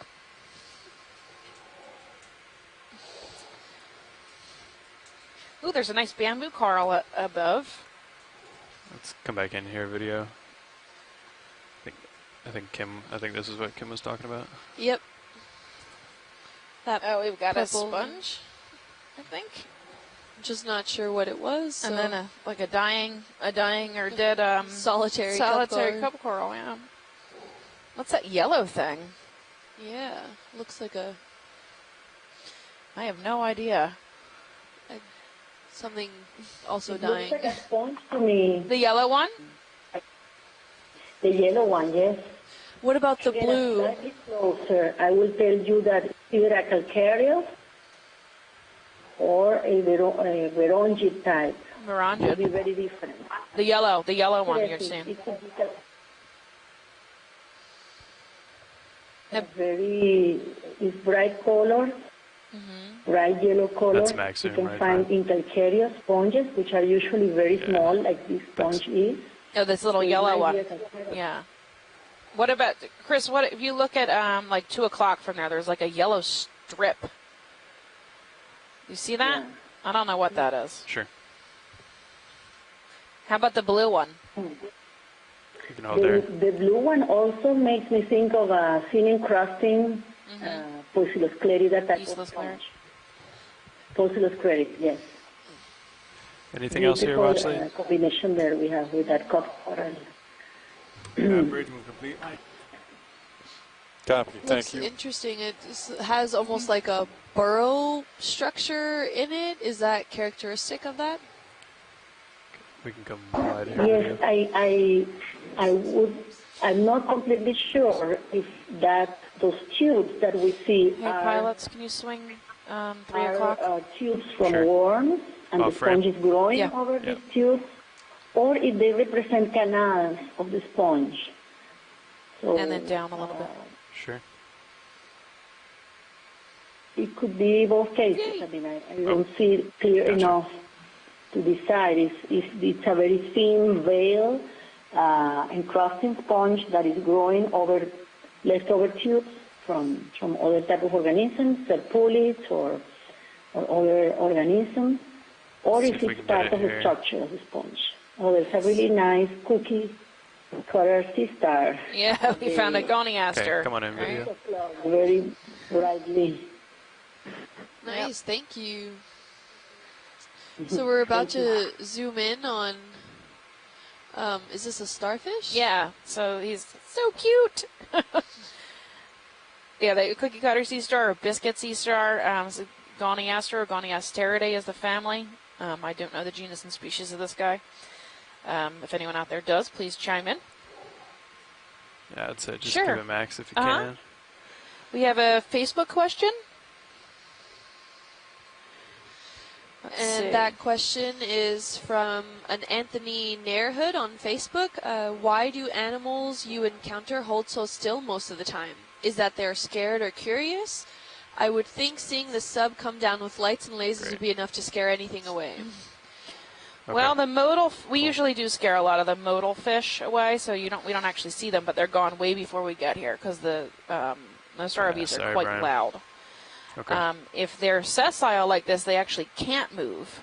They can't physically. Well, this one can, but it moves very slowly. But most of the gorgonians, or all the gorgonians, Right, The let me know when you're corals clear are here. actually stuck to the bottom, so they're considered sessile. So they are, once they find a place to hang on, they are glued there forever until they topple over or die.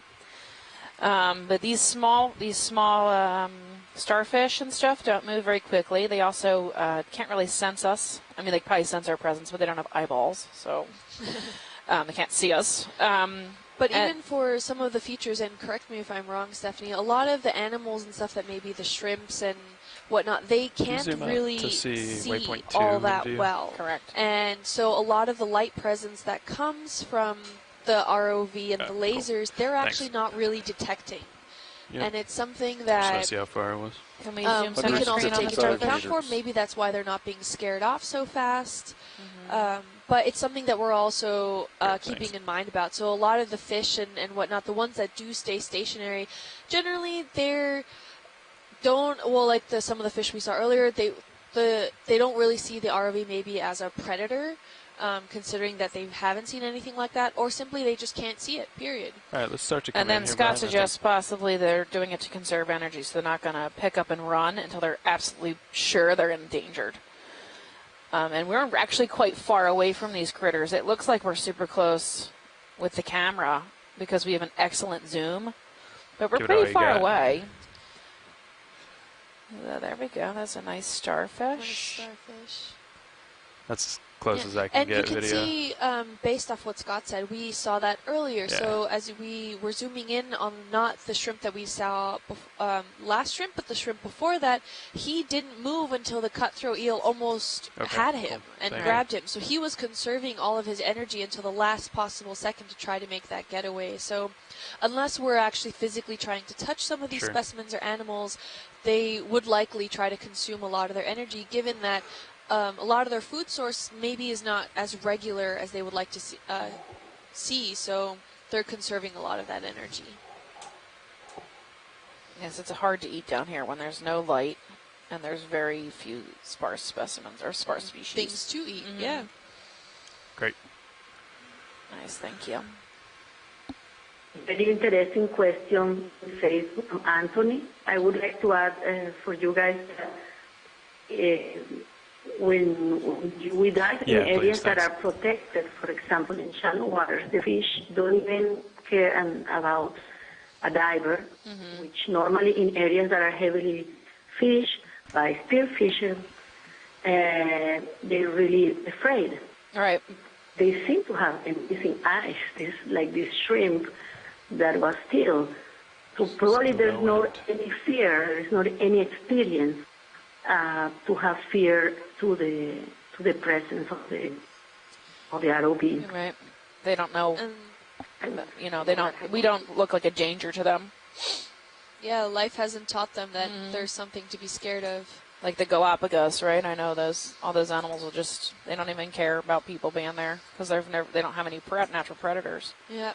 Now this looks like a zoanthid covered dead octocoral of some kind. Yeah. Looks like it might have been a black coral at one point, based on the base. You want to start to come in there, video? Maybe just get an eye on the zoanthids. Yep. Come in tight. Even some I'll get you a sponges hanging out on there. black background here in a second. Oh, nice. Some That's a good hydros. living black coral in the background. We'll go there next. Possibly Liopathes, maybe? With maybe an anemone hanging out on it. This looks like also there seems to be a barnacle attached to this guy. And yeah, we've got Aphrocalistes on the base. Yeah, look at that barnacle. Oh, and a hermit. A hermit crab. So these are zoanthids. They're just taking advantage of this dead stalk. Each little lump is its own animal. Yep. And you can see on the bottom end of the screen, some are happy and they're looking for some food with their tentacles out. And some are retracted. Maybe they caught something already and they're eating it. Maybe. Or they're still sleeping. I lost my toe. Anything you want to zoom in on particular here, watch leads? The base, if you could look at the base a little Sure. closer. I saw Africalistes down there. Sure. We got a worm right there, too. Yep. There we go, Africalistes. With a squat lobster. Yep, so this is one of our target species for the Aspire campaign.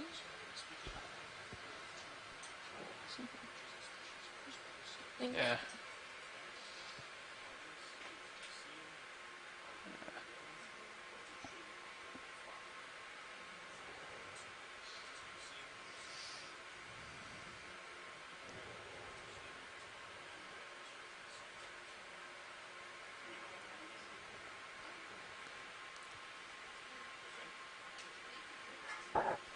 Yeah.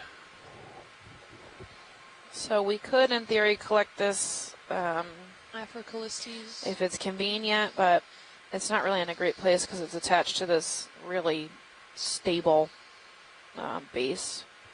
So it might be difficult to get our arm in there to pull it. So, and there's also, I believe, a Liopathes in the background, which is also a target. And I would think it'd be better to grab a piece of that. Yeah. We might come across the Africalistes later. Okay. Sounds like we want to go to the things in the background. So if you want to just get one last fill frame here. Sounds good, and I think this is indeed a black coral. We know that based off the black skeleton structure. That's Was a very black characteristic. coral. Sure. Right? Yes. Giving it, in fact, its name.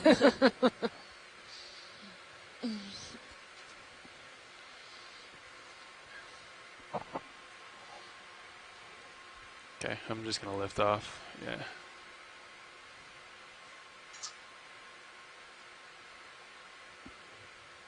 And we're about halfway up the slope of this ridge. So this There black we are. coral is a target specimen. So you might want to hunker down and try and collect him. Okay. I'll set up. He's going to be really Appropriately. tough. Their skeleton's going to be pretty difficult. So you're going to want to get out those cutters Okay. and get a good snip of him. You don't need much. We really just want him for DNA. Yep. We Population know the genetics. species, or we know at least the genus. So yeah. He looks to be quite robust itself, and he has an anemone attached So to that's him. a fly trap anemone, and if I would call it Actinoscyphia, but I will get yelled at by the anemone people because they're impossible to tell. There's could be a couple of different species. So And what gives it its name? when it's normal, right now it looks a little, sad. Yeah. But normally they're opened up, and they're actually like this big round central disc, and they kind of look like they're folded, like a Venus flytrap, So it gets it's a flytrap anemone. Interesting. Similar to the one I have at home. The flytrap anemone? Yeah, well, the fly trap. How are you keeping that alive? Just spin it up Very there. cold here. All right. Guys, there's also one in the distance. If you look up, whatever you want to do is fine with us, whichever one you want to grab. But if you pan up, there's going to be another more robust one in the background. Whatever's easier for you guys to get. That one in the background is quite large. I think we're. If you're good, I'm good. Yeah, we're set up for this one. Yeah, go for it then. Okay. Grab a piece of that. Well, obviously, image the other one too.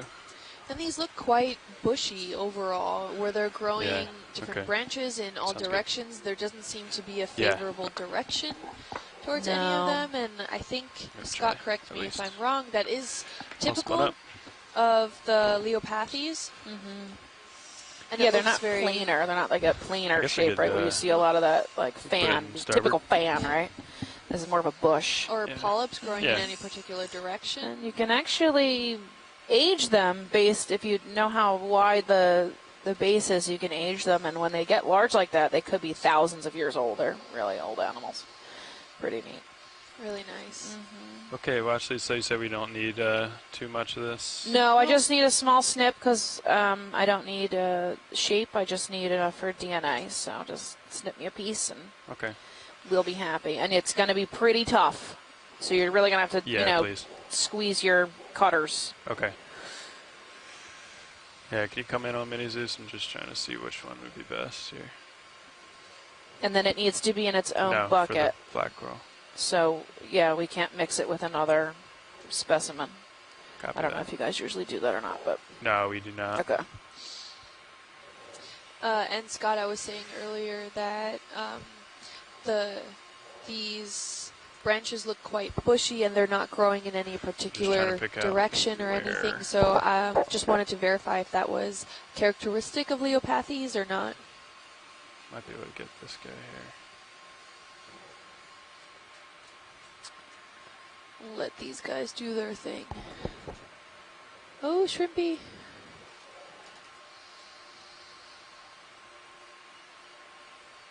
How big is he?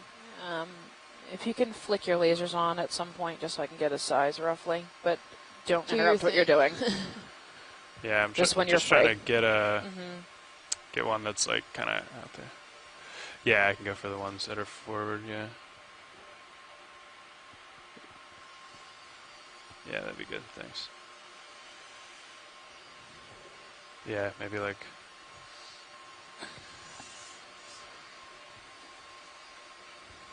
Keep coming around. Yeah. How's that look? Watch it on the right screen there. Yeah, you're good. Looks Something good. like that. Okay, cool. Yeah, you're going to want to snip it with your cutters.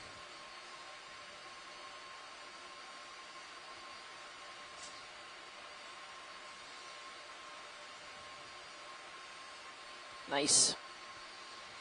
Well, it looks like you got a bit of the other branch. Yeah, if you just pull away, it should just release. Come on, buddy.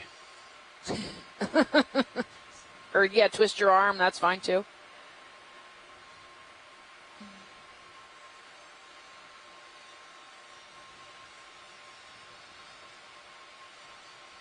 Yeah, I think it broke. Okay. Wow, these guys are pretty robust. They are really hard. Yeah, they're really hard to... That's why they make jewelry out of them, right? Because they're really a nice, like, rock-solid skeletal structure.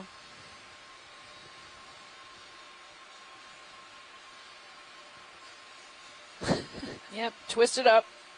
Twist and pull. There you go. Okay. Well done.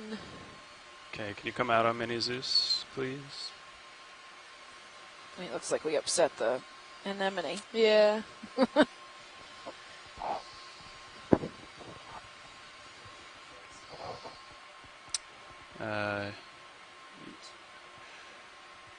Yeah, I think you can try extending. If you touch, it'll just come up.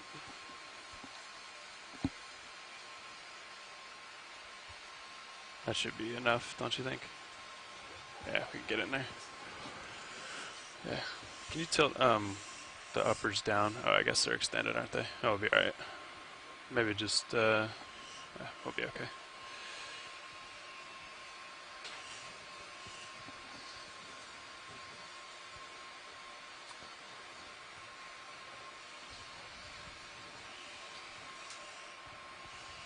Do we know which box we're aiming for?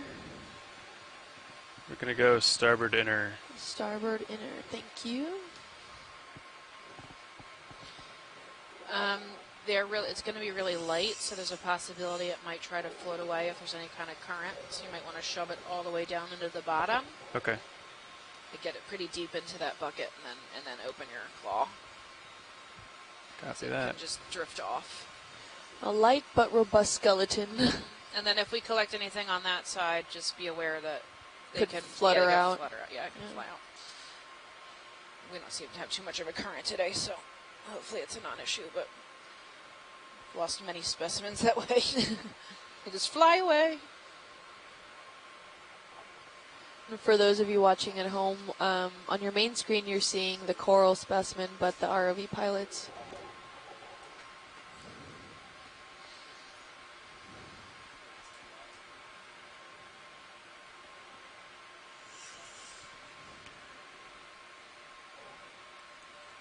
All right. Are successful. Good job, guys.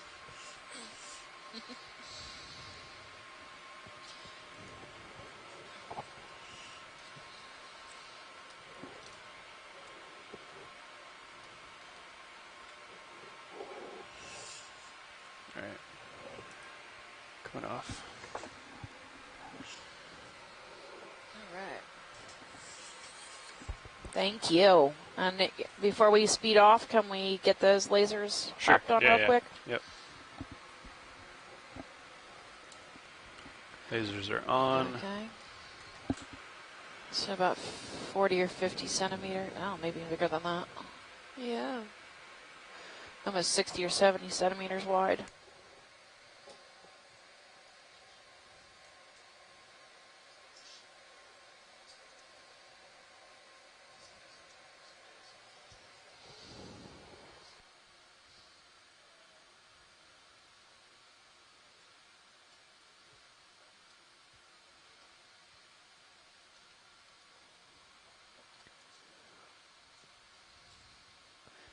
Looks like we also have some dead bamboo coral at the base, a little bit of rubble.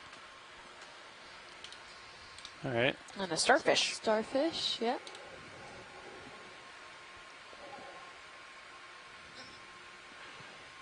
This guy has some zoanthids piling on what looked like a dead stalk off to it as well.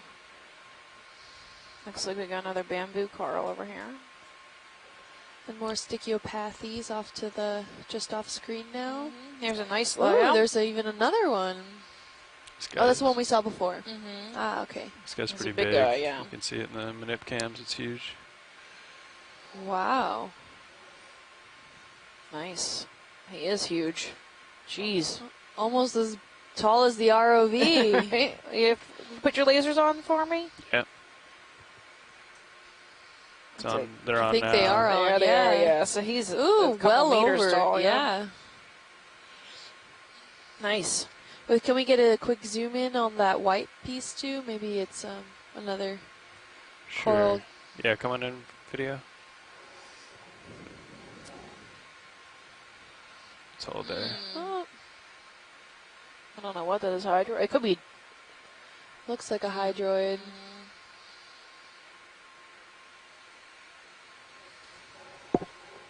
Keep coming in a little.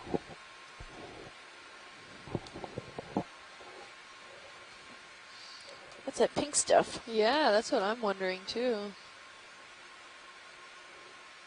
If it's the coral trying to eat the hydroid or maybe it's take sloughing back. off. Yeah, maybe it's decaying coral tissue. Could be. We'll zoom in a little more if I can. Yeah, go ahead. Video. Yeah, it looks like it's sloughing off. Yeah. Well, we know some shallow water corals try to release some digestive juices to try to, as a way to deflect any other corals encroaching on their space. I'm not sure if that's any characteristic of any deep water corals, but maybe, or maybe it is just dying tissue. And Scott France on the chat says the Leopathes colonies off Hawaii have been aged to over 4,000 years old. And this one, based off the size, we might have a competitor for that kind of age structure too. If you guys can just put lasers around the base, I know that's how they age them. I don't know this. I don't know how big they get, but someone else does. So for the future, if someone else comes and looks at this, they can definitely tell how old it is. Can we come in on the base here? Video, just to get lasers. Just to give it a good lasering. Okay, that's good. About 10 centimeters on the wide area, probably 2 or 3 centimeters on the stalk itself. On the stalk, yeah. All right, thanks, video. Thanks, guys.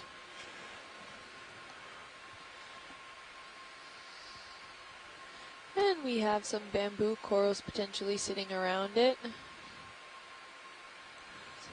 Brian, I was just going to kind of pirouette to the right. Does that sound good? That is super cool. So we can, Scott but our also tilt is chimed pretty in limited. On that tentacle before that we were looking at that seems to be have the hydroid at the end of it. And it's a form of a sweeper tentacle, Scott says. Basically, the colony has been damaged where the hydroid is growing, and the adjacent polyps are developing a defensive are developing defensive tentacles that are likely That's heavily tilting down. studded with stinging cells. So they actually are quite similar then to the shallow water corals in that they create these tentacles and form these tentacles that are stinging and try to use them as a defense mechanism for any other biology or other corals encroaching then on their space. So this is really interesting to see down in the deep water. I didn't know that was part of, that could happen also.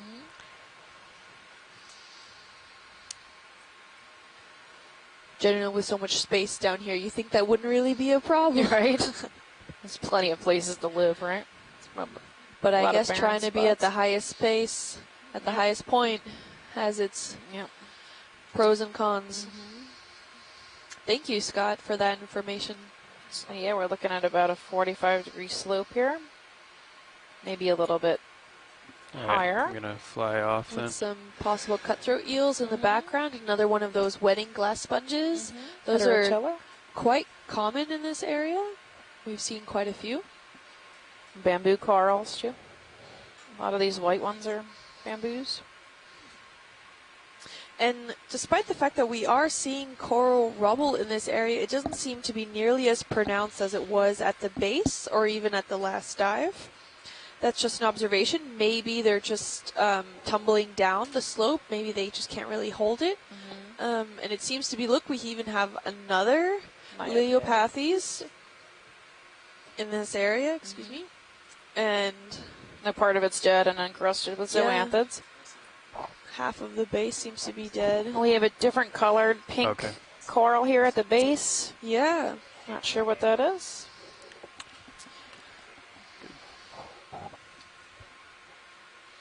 We do have some paramecia on the list. I don't know if that would be anything related to a paramecia. I don't think that's the same kind. Well, when we're done looking at the Leopathes ROV, if you want to get a quick zoom of the pink coral. Sure, we can do that. Now.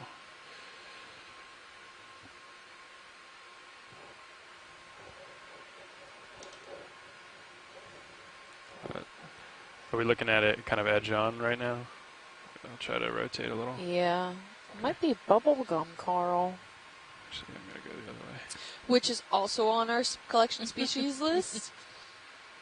Paragorgia arborea is that bubblegum coral, and correct me if I'm wrong, the coral that has, the oldest coral that has been ever collected was Paragorgia arborea. Oh, I didn't know that. That's pretty cool. How old was it?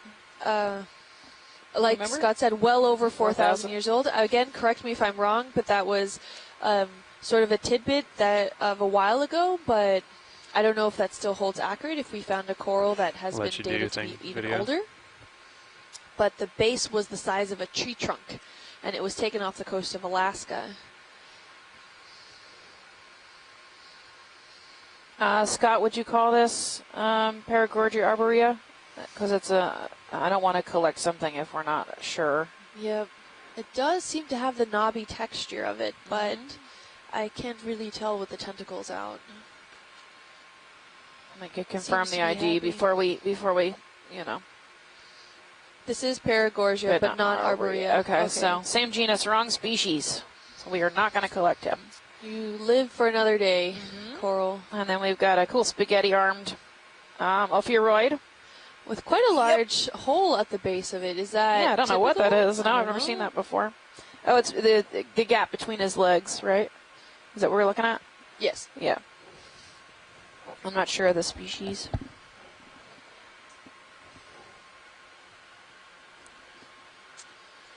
Okay. So Scott said he doesn't think that Paragorgia arborea does go this far south, but if we do happen to see it, that would maybe be a first for this area, and we'll definitely then aim to collect it. I'm scotching how far south it does get, because then I can keep an eye out for it on the next few days.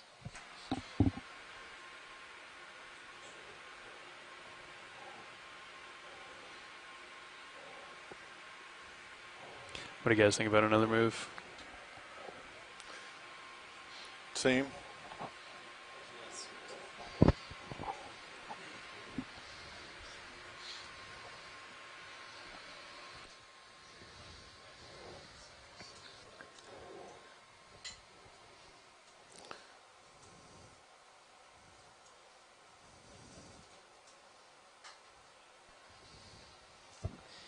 for those of you watching at We're home, ready. so we've had 2 biological collections, and we Bridge only have 2 ROV spaces nav. left for any biological collection. So Right now? we're definitely going Like to to keep an request eye a out move. for whatever is 20 meters, necessary to collect, bearing but just to keep that in 280, mind, we still have quite a speed few hours decimal left 2 of knots. this dive, so Yeah, it's 20 we might come meters, across bearing something 280, really speed cool decimal later 2 on that we Good might not copy, be able to thank you. collect Thank if you. we use all the space up. So just to keep that in mind.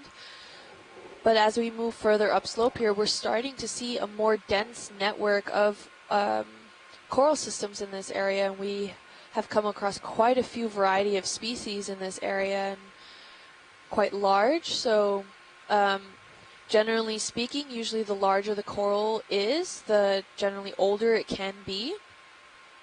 And we're coming across a lot of black corals and bamboo corals and possibly some primnoids. And this is overall really nice to see. There's possibly another larger black coral off in the distance there, about 11 o'clock.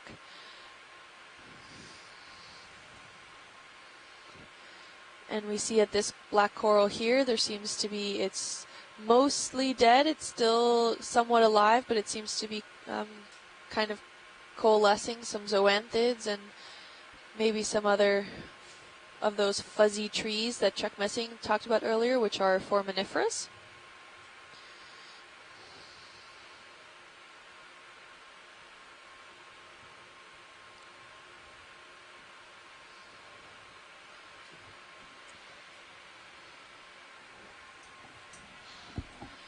And we can see all of these individual colonies here, but it seems to be quite a bit of do you want to coral test the suction forest. cam? See if that's what that is. If you want to, go ahead.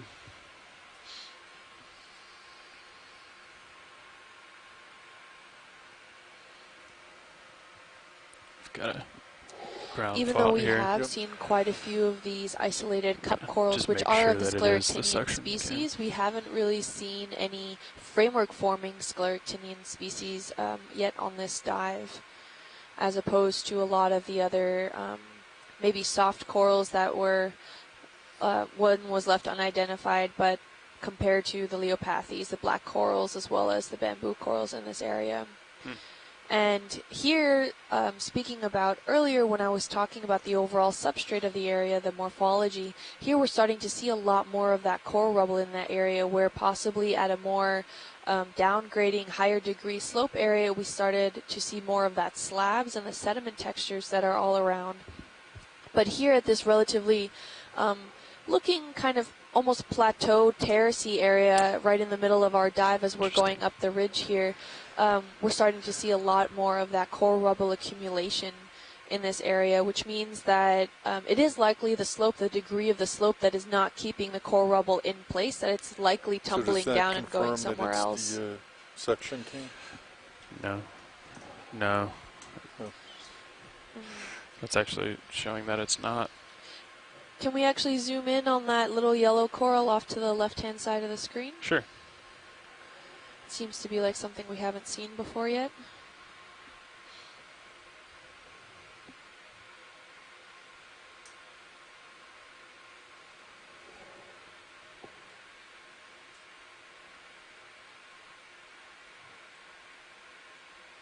And we have some more sponges around that area.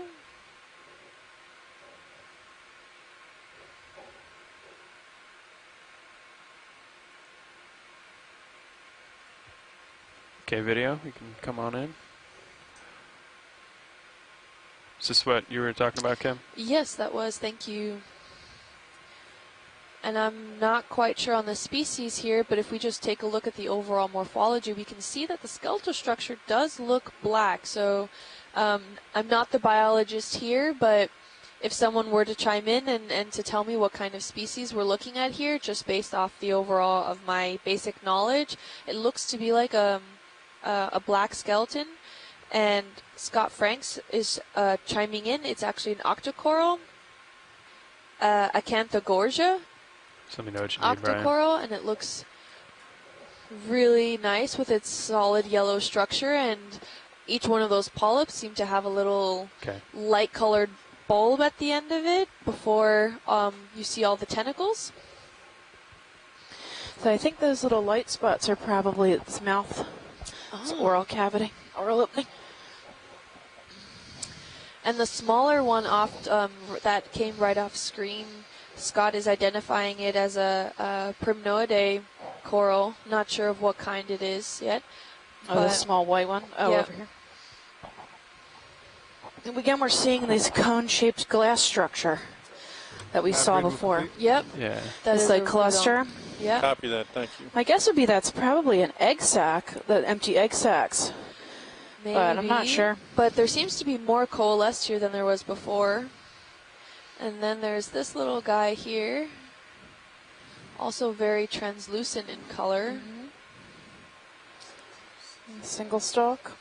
Okay. Well, it has one little branch sprouting near sparsely the base. branched. Maybe it's a juvenile. Plexuridae, maybe Unicella. Thank you, Scott.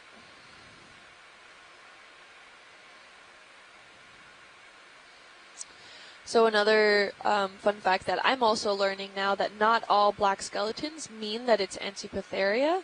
So these acanthogorgids also have some dark skeletons. So that's another characteristic that we have to watch out for, that just because it has that black skeleton doesn't automatically mean that's Antipatharia. So thank you for that, Scott.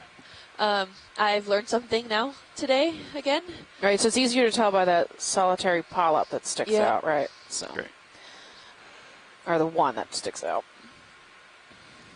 So that's a good way to keep an eye out on things and to help with identifications for you at home.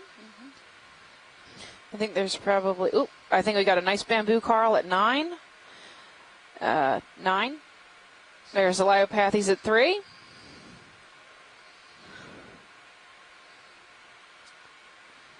You want to take closer looks, Steph, or? I think the bamboo coral at 9 is probably a better, because we saw a couple of Leiopathes already. Is it center screen now, or keep coming? Oh, sorry, swing to 9 o'clock, so swing left. And then keep going left. Yeah, we passed it earlier. Oh, you already went past it? Well, we didn't get a zoom in on it, but it was something that caught my eye. That big white one right there. Ah.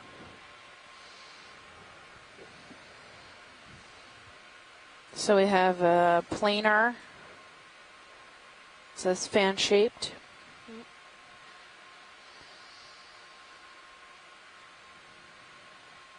And generally, these are very flexible, so they can bend and sway with the current systems, and it looks pretty stationary.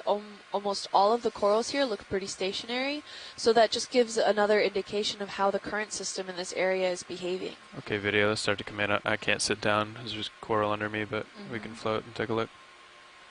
Yeah, it's just as close as you guys can get. Don't fuss too much about it. All right, I do not know what this is. Oh, bamboo coral. You can tell by the base. You can see the start to see some banding. Yep. I'm just going to push in slowly, Brian, and then come around to the left.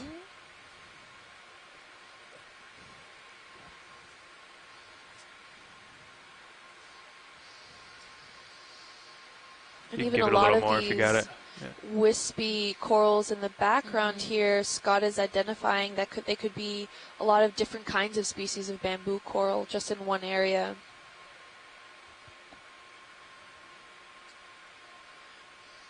Seems to be doing quite well. Look at all those tentacles and those polyps. So this is similar to what we were seeing actually in another coral that we zoomed in earlier on, that even the tentacles have their own little pinnacles and on them. Tentacles have tentacles. Tentacles have tentacles. There you go. Can't just have one. Great way to catch food, to have multiple tentacles on your tentacles. Yep. Nice track, Brian.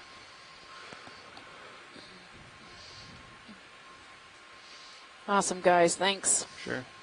There's another Leiopathes in the background. We're going to just about under Sirius. I'm going to come up and over these guys. Push out.